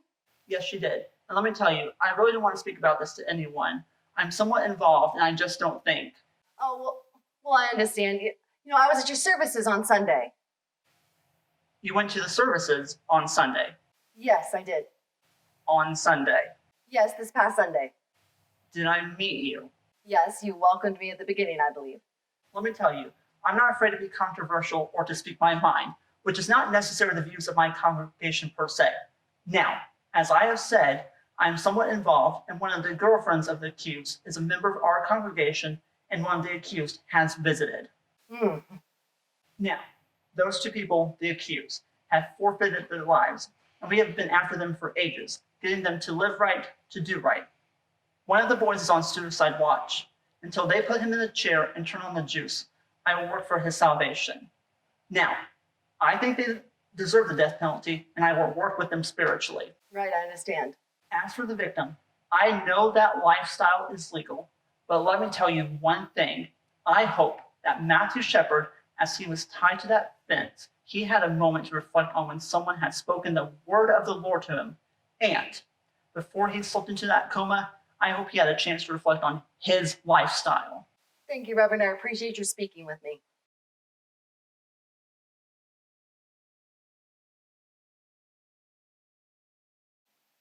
It was about 11:30 that night. I just barely gone to bed, and Margot, our chief operating officer, called me and she said his blood pressure has started to drop. Well, let's wait and see. She called about 10 after. He had just died. So I quick got dressed and I came in and I went to the ICU where the family was, and Judy, she came up to me and she wrapped her arms around me, and I wrapped my arms around her, and we just stood there, honestly, for probably 10 minutes. Just, what else do you do?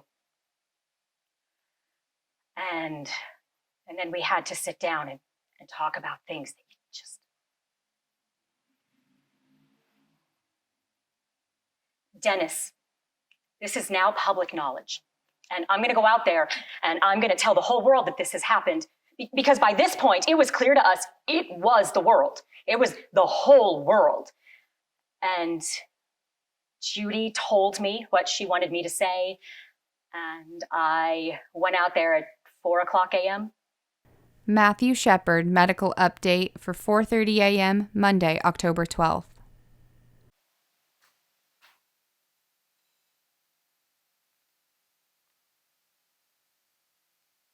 12 midnight on Monday, October 12th, Matthew Shepard's blood pressure began to drop. We immediately notified his family, who were already at the hospital. 12:53 p.m.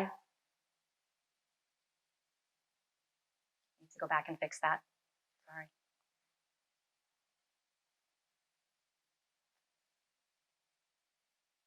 At 12 midnight on Monday, October 12th, Matthew Shepard's blood pressure began to drop. We immediately notified his family, who were already at the hospital. 12:53 a.m., Matthew Shepard died. His family was at his bedside. They did release the following statement. The family would like to thank the entire world for their overwhelming response for their son, and they are grateful that they didn't have to make any decisions regarding whether or not to continue life support for their son. Like a caring son, Matthew was caring until the end, and he removed all guilt and stress from the family. He came into this world premature, and he left this world premature.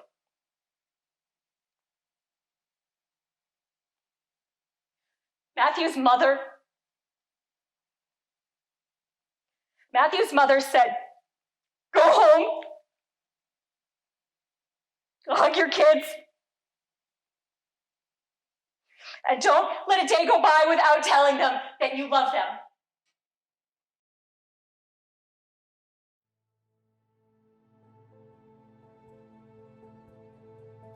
I don't know how I let that happen. I lost it on national television. We'd been up for 72 hours and had gone home and gone to sleep for half an hour, then had to get back up and come in, and maybe I was just waiting. I don't know. In a moment of just complete brain deadness, standing out there, reading that statement, and I thought of my own 4 daughters. Go home and hug your kids.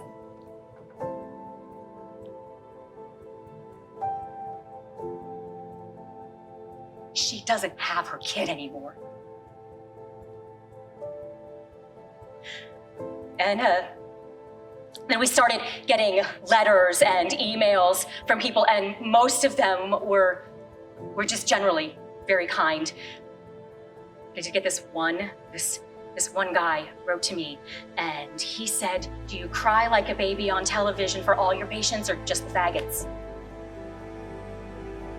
Like I told you before, homosexuality is not a lifestyle with which I agree, but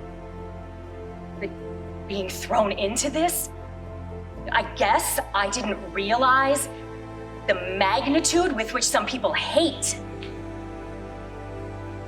Of all the letters that we got, only one or two were like that. Most of them were, thank you for your caring and compassion and Matthew had caring and compassion from the moment he got here.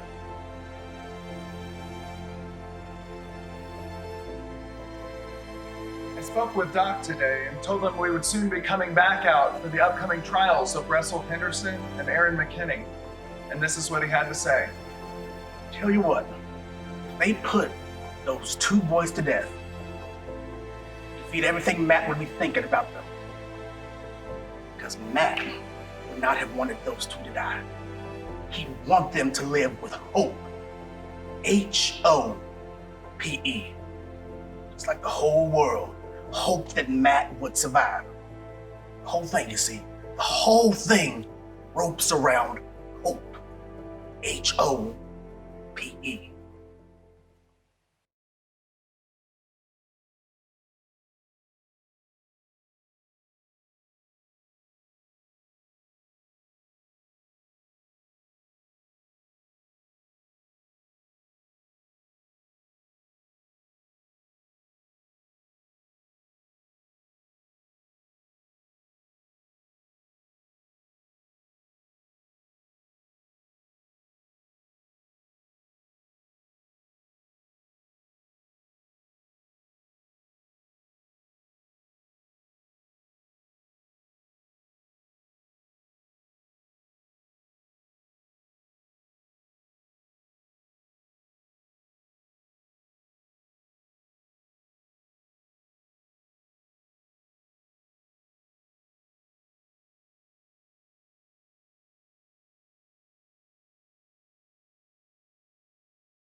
day of the funeral, it was snowing so bad. Big, huge, wet snowflakes. And when I got there, there were thousands of people in just black with umbrellas everywhere. And there were two churches. There was one for the immediate family, invited guests, people of that nature, and then one church for everybody else who wanted to be there. And still there were hundreds of people outside, couldn't fit into either of the churches. And there was a big park by the church, and that's where these people were. And the park was full. The liturgy today is an Easter liturgy. It finds its meaning in the resurrection. The service invites your full participation. The Lord be with you. And also with you. Let us pray. And I guess it was like the worst storm that they had had. Tiffany Edwards. Like that anybody could tell, like trees fell down because of it, the power went out for a few days, and I thought, it's like the forces of the universe at work, you know, like whatever higher spirit that like blows storms was blowing this storm. For our brother Matthew, let us pray to our Lord Jesus Christ, who said, I am the resurrection and the life. We pray to the Lord. Hear us, Lord. Lord, you who consoled Martha and Mary in their distress, draw near to us who mourn for Matthew, and dry the tears of those who weep. We pray to the Lord. Hear us, Lord. You wept at the grave of Lazarus, your friend. Comfort us in our sorrow. We pray to the Lord. Hear us, Lord. You raised the dead to life. Give to our brother eternal life. We pray to the Lord. Hear us, Lord. You promised paradise to the thief who repented. Bring our brother the joys of heaven. We pray to the Lord. Hear us, Lord. He was nourished with your body and blood. Grant him place at the table in your heavenly kingdom. We pray to the Lord. Hear us, Lord. Comfort us in our sorrows at the death of our brother.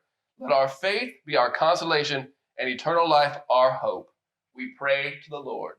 Carrie Drake, Casper Star Tribune. My most striking memory from the funeral is seeing the Reverend Fred Phelps from Kansas, the scene go up in the park. Do you believe the Bible?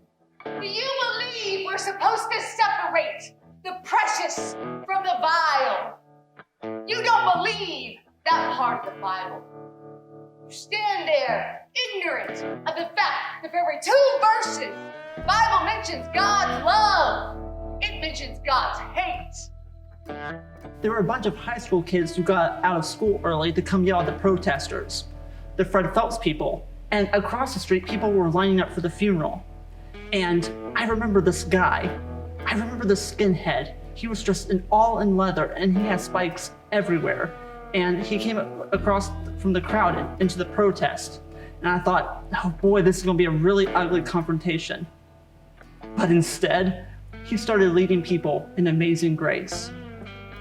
We wouldn't be here if this was just another murder the state was going to deal with. The state deals with hundreds of murders every single day.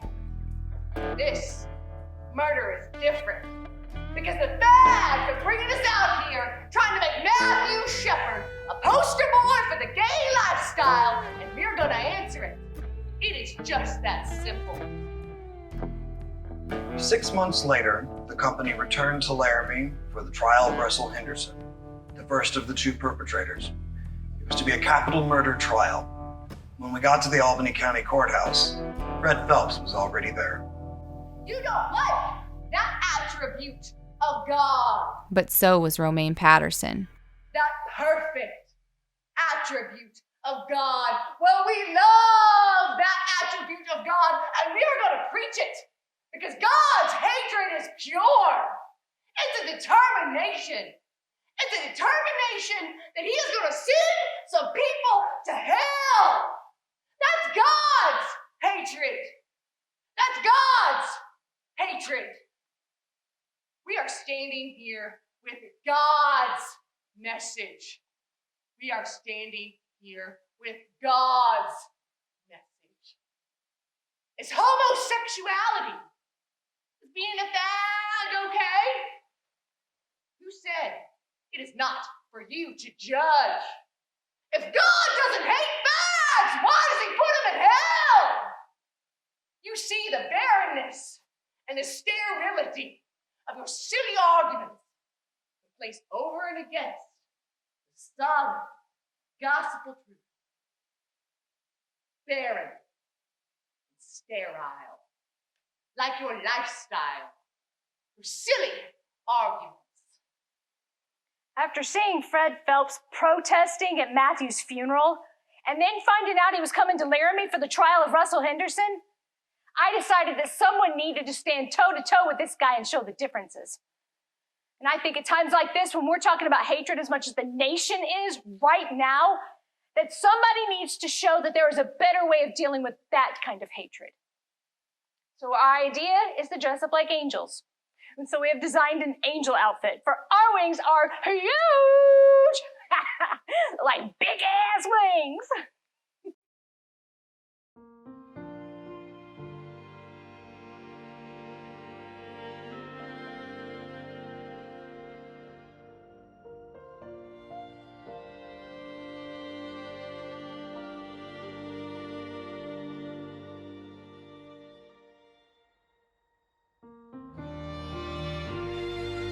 There'll be 10 to 20 of us that are angels.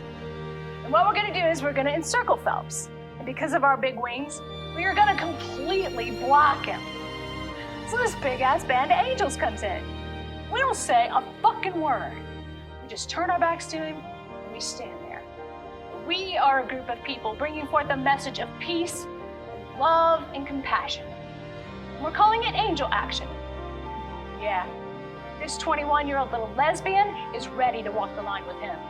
When those old preachers lay their hands on you, it is called an ordination. And then they deliver a charge. Mine was from Isaiah 58:1. Cry aloud! Fear not! Raise up thy voice like a trumpet! Show my people their transgression! And I knew that my angels were going to be taking the brunt of everything that he had to yell and say. I mean, we're going to be blocking his view. He's going to be like pissed off to all hell. So I went out and bought all my angels earplugs.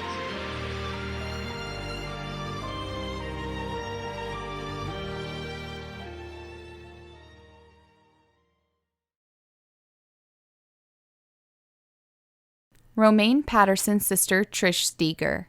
The court is in session. As soon as they started jury selection, everybody was coming into my shop with, oh my God, I don't want to be on this jury. I hope I don't get called. Or, oh my God, they've called me. How do I get off? Just very fearful that they were going to have to be a part of this jury, trying to get as far away from it as they could. And then I heard that Henderson had to be in the courtroom while they questioned the prospective jurors. And one of the questions that they ask is, would you be willing to put this person to death? And I understand that a lot of the responses were, yes, I would. Yes, I would, Your Honor. Absolutely. Yep. Yes, I would, Your Honor. Yes, sir. No problem. Yes, I would, Your Honor. Can you imagine hearing that juror after juror after juror?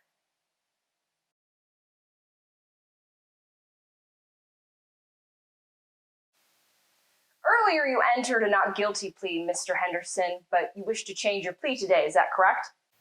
Yes, sir. You understand that the recommended sentence here is 2 life sentences? Yes, sir. You understand that those life sentences may run concurrently or consecutively? Yes, sir. Mr. Henderson, I will ask you how you wish to plead. Guilty or not guilty?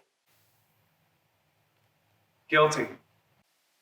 Now, before the court decides whether the sentences will run concurrent or consecutive, I understand that there are statements to be made here by at least one individual. This is an excerpt of a statement made to the court by Lucy Thompson. As the grandmother and the person who raised Russell, along with my family, we have written the following statement. Our hearts ache for the shepherds and the pain and suffering that they have went through. You have been in our prayers since the very beginning. And many times throughout the day, I think about Matt. You will remain in our thoughts and prayers forever because we know that your pain will never go away. You have shown us such mercy in allowing us to have this plea. And we are grateful for the opportunity that we all may live. Your Honor, my family and I hope that when you decide on the sentence for Russell, that you do so concurrently to life terms. The Russell that we know and love, we humbly plead, Your Honor, that you not take him completely out of our lives forever. Mr. Henderson, you have a constitutional right to make a statement if you wish to do so. Is there anything you'd like to say? Yes, I would, Your Honor. Mr. and Mrs. Shepard, there's not a moment that goes by that I don't see what happened that night. I know what I did was very wrong, and I regret greatly what I did. You have my greatest sympathy for what happened. I hope that one day you will be able to find it in your hearts to forgive me. Your Honor, I know what I did was wrong. I regret greatly what I did, and I'm ready to pay my debt for what I did. Mr. Henderson, you drove the vehicle that took Matthew Shepard to his death. You bound him to that fence in order that he might be more savagely beaten and in order that he might not escape to tell his tale. You left him out there for 18 hours, knowing full well that he was there, perhaps having an opportunity to save his life, and yet you did nothing. The court does not believe that you feel any real, true remorse for your part in the matter, and I wonder if you fully realize the gravity of what you've done. The court orders the sentence as follows. As to count 3, felony murder and robbery, you are to serve a period of imprisonment for the term of your natural life. As to count 1, kidnapping, you are to serve a period of imprisonment for the term of your natural life. Sentencing for count 1 to be consecutive with count 3. After the hearing, we spoke with Russell Henderson's Mormon home teacher. I've known Russell's family for 38 years. Russell's only 21, so I've known him his entire life. I ordained Russell a priest of the Mormon Church. So when this happened, you can imagine disbelief. After the sentencing, the church held a disciplinary council, and the result of that meeting was to excommunicate Russell from the church. What that means is that your name is taken off the records of the church, so you just disappear. Russell's reaction to that was not positive. It hurt him. And it hurt him too to realize at that moment just how serious a transgression he'd committed. But I will not desert Russell. That's a matter of my religion and my friendship with the family.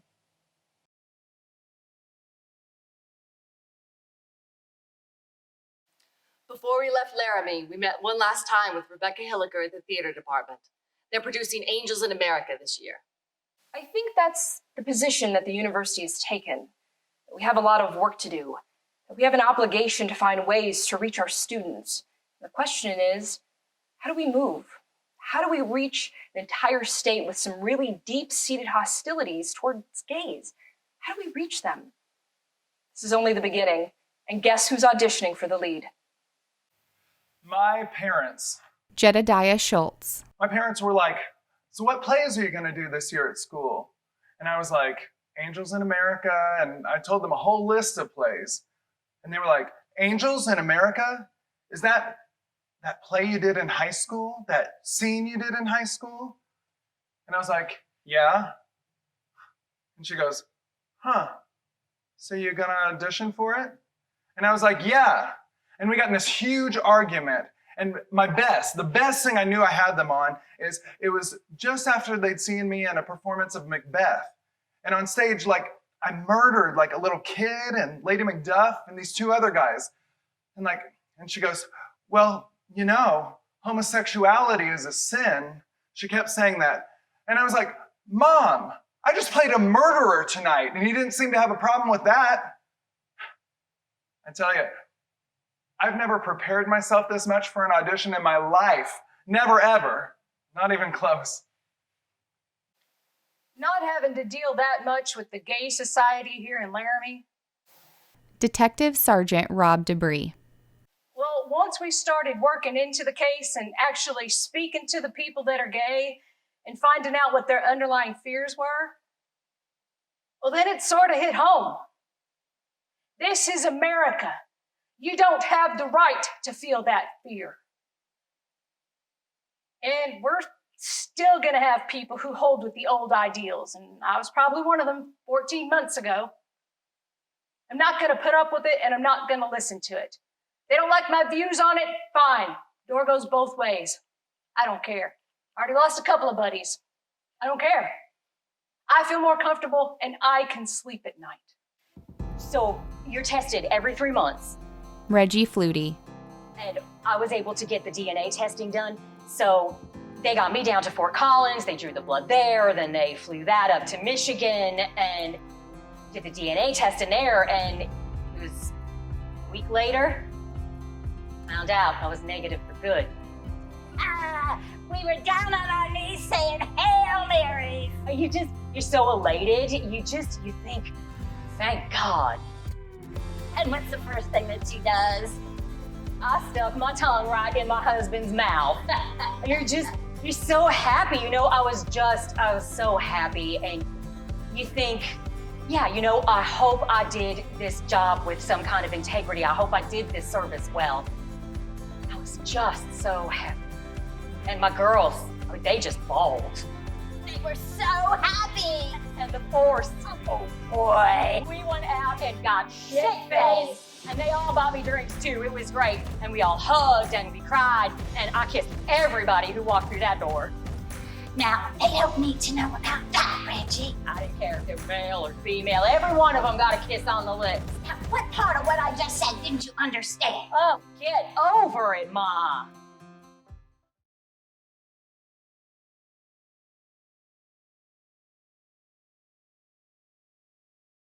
Almost a year to the day that Matthew Shepard died, the trial for Aaron James McKinney was set to begin.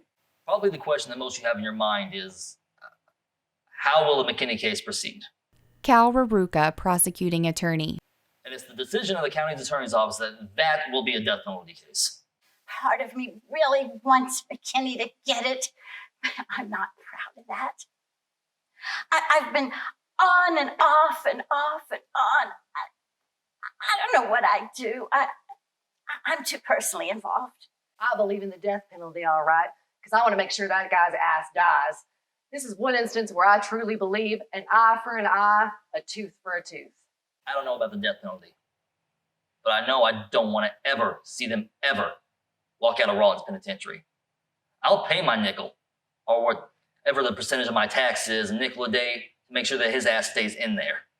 I never want to see him out in society again, and I never want to see him inside my bar again. I don't believe in the death penalty.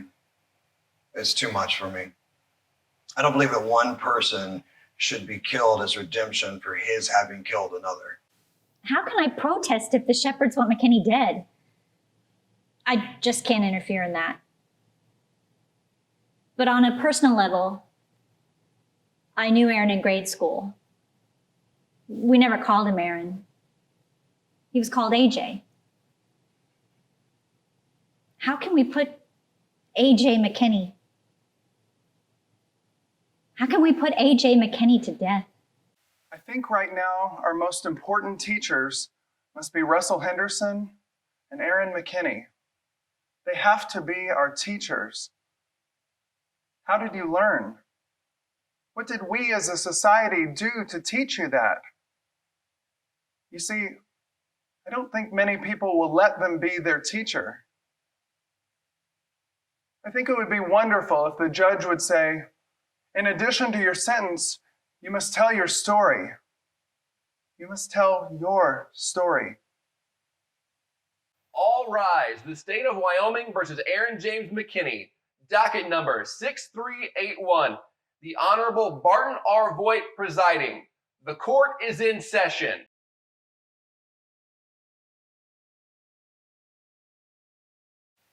During the trial of Aaron McKinney, the prosecution played a tape recording of his confession.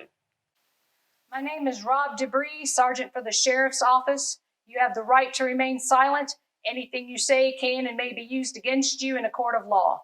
Following is an excerpt of that confession. You and Russ go to the fireside. So you're at the fireside by yourselves, right? Yeah, Okay, where do you go after you leave the fireside? some kid wanted a ride home. What's he look like? Like a queer, you know, like look like a queer dude. He looks like a queer. Yeah, like a fag, you know? Okay. How'd you meet him? He wanted a ride home, and I thought, well, the dude's drunk. Let's just take him home. So when do you and Russ talk about jacking him up? We kind of talked about it at the bar. Okay, what happened next? We drove him out past Walmart. We got over there, and he starts grabbing my leg and grabbing my genitals, and I'm like, look, I ain't a fucking faggot, okay?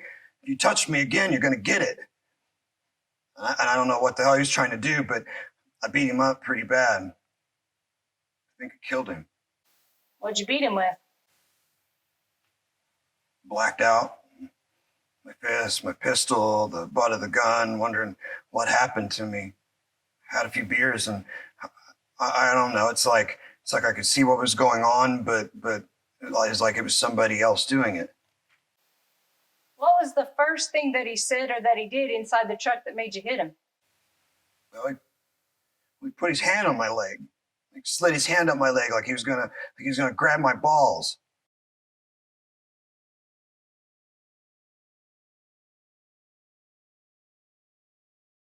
When the defense team argued that McKinney did what he did because Matthew made a pass at him, just wanted to vomit. I mean, it's like it's saying it's okay. It's like the Twinkie defense. The guy who killed Harvey Milk and Moscone, it's the same thing.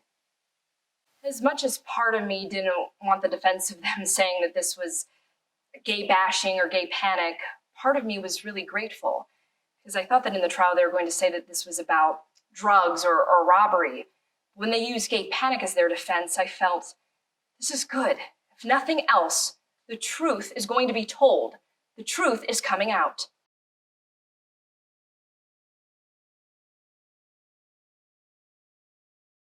Did he ever try to defend himself against you or hit you back? Well, yeah, sort of. He tried his little swings, but they weren't really effective. Okay. How many times did you hit him inside the truck before you guys stopped where you left him? I'd say I hit him 2 or 3 times, probably 3 times with my fist, 6 times with my pistol. Did he ask you to stop? Well, yeah, he was getting the shit kicked out of him. What did he say? After he asked me to stop, most all he was doing was screaming. So Russ kind of dragged him over to the fence, I'm assuming, and tied him up? Something like that. I just remember Russ was laughing at first, but then he got pretty scared. Was Matthew conscious when Russ tied him up? Yeah.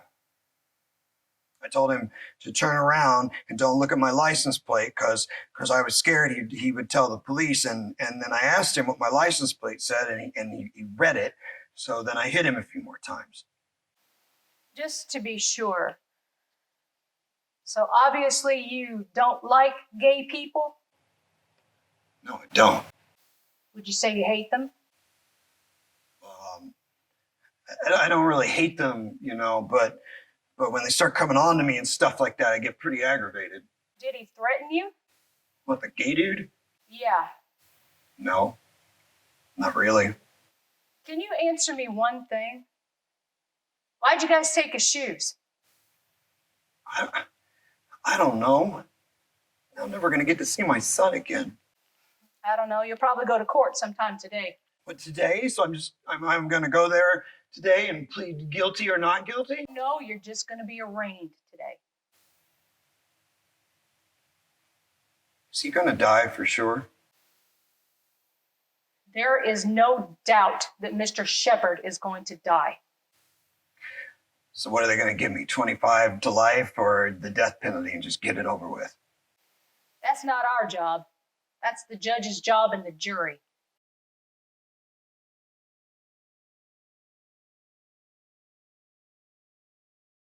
Has the jury reached a verdict? We, the jury, impaneled and sworn to try the above entitled case, after having well and truly tried the matter, unanimously find as follows. As to the charge of kidnapping, we find the defendant, Aaron James McKinney, guilty. As to the charge of aggravated robbery, we find the defendant, Aaron James McKinney, guilty. As to the charge of first-degree felony murder, robbery, we find the defendant, Aaron James McKinney, guilty. As to the charge of first-degree felony murder, kidnapping, we find the defendant, Aaron James McKinney, guilty. As to the charge of premeditated first-degree murder, we find the defendant, Aaron James McKinney, not guilty. As to the lesser included offense of second-degree murder, we find the defendant, Aaron James McKinney, guilty.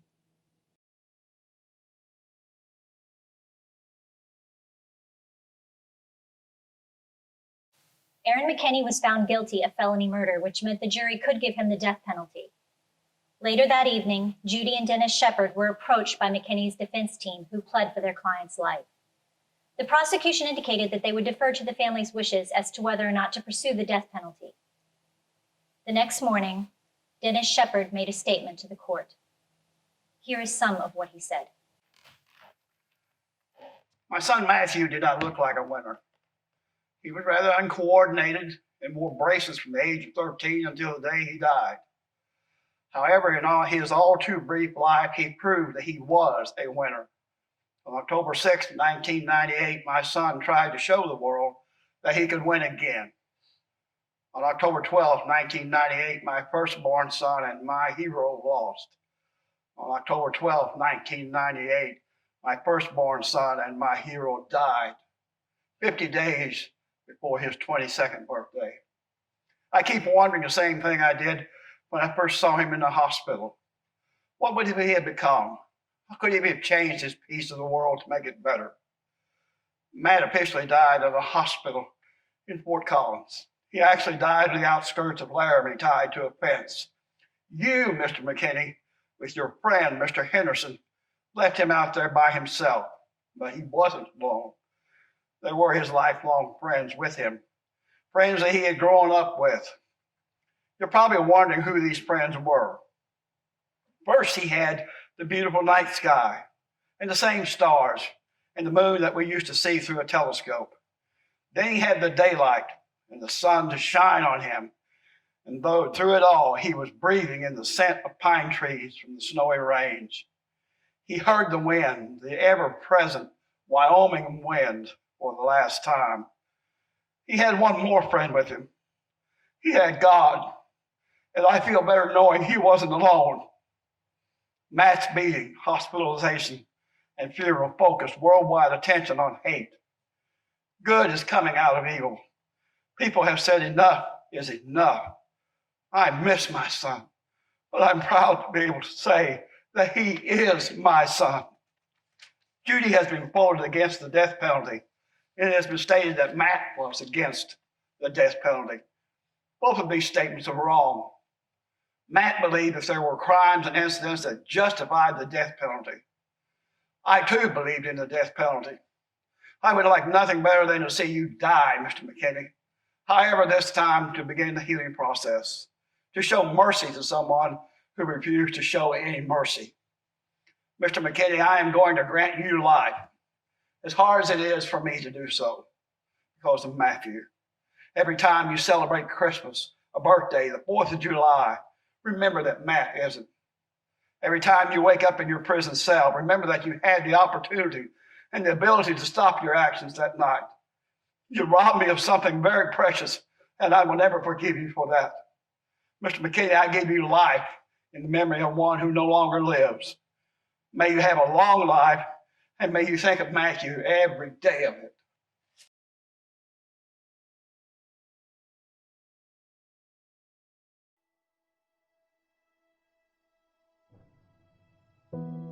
Me and Debris hugged, cried, and everyone in that courtroom had tears in their eyes, and you were just so thankful.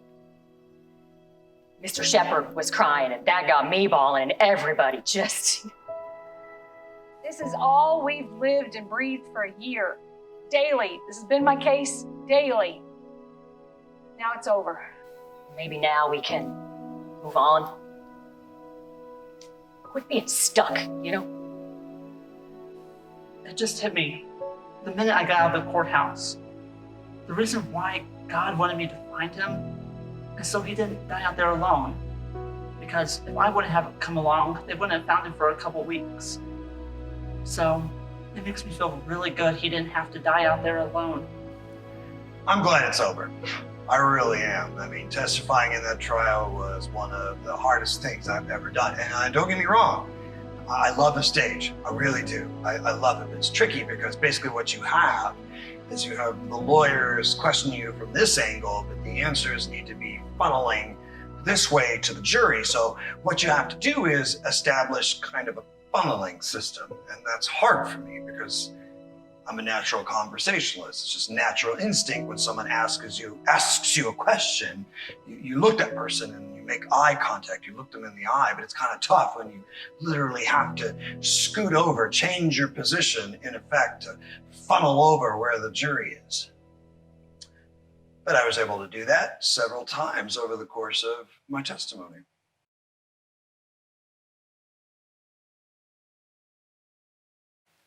On our last trip, I had the good fortune of seeing Jedediah Schultz play Pryor in Angels in America. After the performance, we spoke. I didn't, for the longest time, let myself become personally involved in the Matthew Shepard thing. It didn't seem real. It just seemed way blown out of proportion.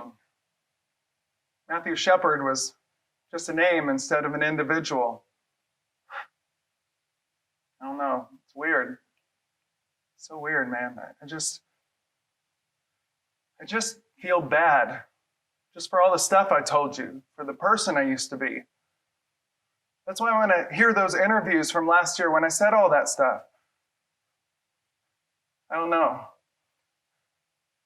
I just don't know how I could say that stuff about homosexuals, you know? How did I ever let that stuff make me think you were different from me? This is Romaine Patterson. Well, a year ago, I wanted to be a rock star. That was my goal. And now that's obviously changed in the fact that throughout the last year, I've really realized my role in taking my part. And so instead of going to school for music, I'm going to go to school for communication and political science because I have a career in political activism. Actually, I just recently found out that I was going to be honored in Washington, D.C. from the Anti-Defamation League. And whenever I think of the Angels or any of the speaking that I've done, Matthew's like guiding this little path with his light for me to walk down. And every time we get to like a door, he opens it and he says, okay, next step. And if I get to be a rock star on the side, okay. This is Jonas Slonaker. Change is not an easy thing, and I don't think people were up to it here. Those two boys got what they deserve. We look good now. Justice has been served. The OK Corral. We shot down the villains, we sent the prostitutes on the train, and we don't need to talk about it anymore, you know? You know, it's been a year since Matthew Shepard died, and they haven't passed shit in Wyoming at any state level, any town, anywhere, as best any kind of laws, any anti-discrimination laws or hate crime legislation. Nobody has passed anything anywhere. So what's come out of it? What's come out of this is concrete or lasting. We all said we would meet one last time at the fence. I've been up to that site in my limousine, okay? And I remember to myself the night he and I drove around together. He said to me, Laramie sparkles, doesn't it? And where he was up there, if you sit exactly where he was up there, Laramie sparkles from there. The low-lying cloud. And it's the blue lights that's bouncing off the clouds from the airport, and it goes tss, tss, tss, tss, right over the whole city. I mean, it blows you away. That was right there, in that spot. And Just picture his eyes. Just picture what he was seeing. The last thing he saw, this earth, those sparkling lights.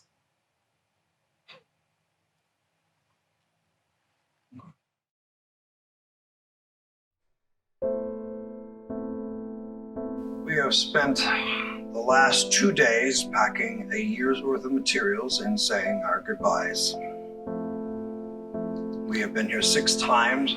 We have conducted over 200 interviews. Jedediah cried when he said goodbye. Marge wished us luck, and when we asked her how Laramie would feel seeing a play about itself, she said, Well, I think we'd enjoy it, you know? Showing we're not a hellhole on earth. But that all depends on how you portray us. And that in turn depends on how well Laramie behaves. As we were getting off the phone, she said to me, Now you take care. I love you, honey. Doc asked me if I wanted to ghostwrite a book about the whole event. Galloway offered me or anyone else a place to stay if and when we come back to Laramie. He also seemed interested as to whether there might be any open auditions for this play. We left Laramie at 7 in the evening. On the way to Denver, I looked in the rearview mirror to take in one last look of the town. And I will speak with you, and I will trust that if you write a play of this, that you say it right. You need to do your best to say it correct. And in the distance, you can see the sparkling lights of Laramie, Wyoming.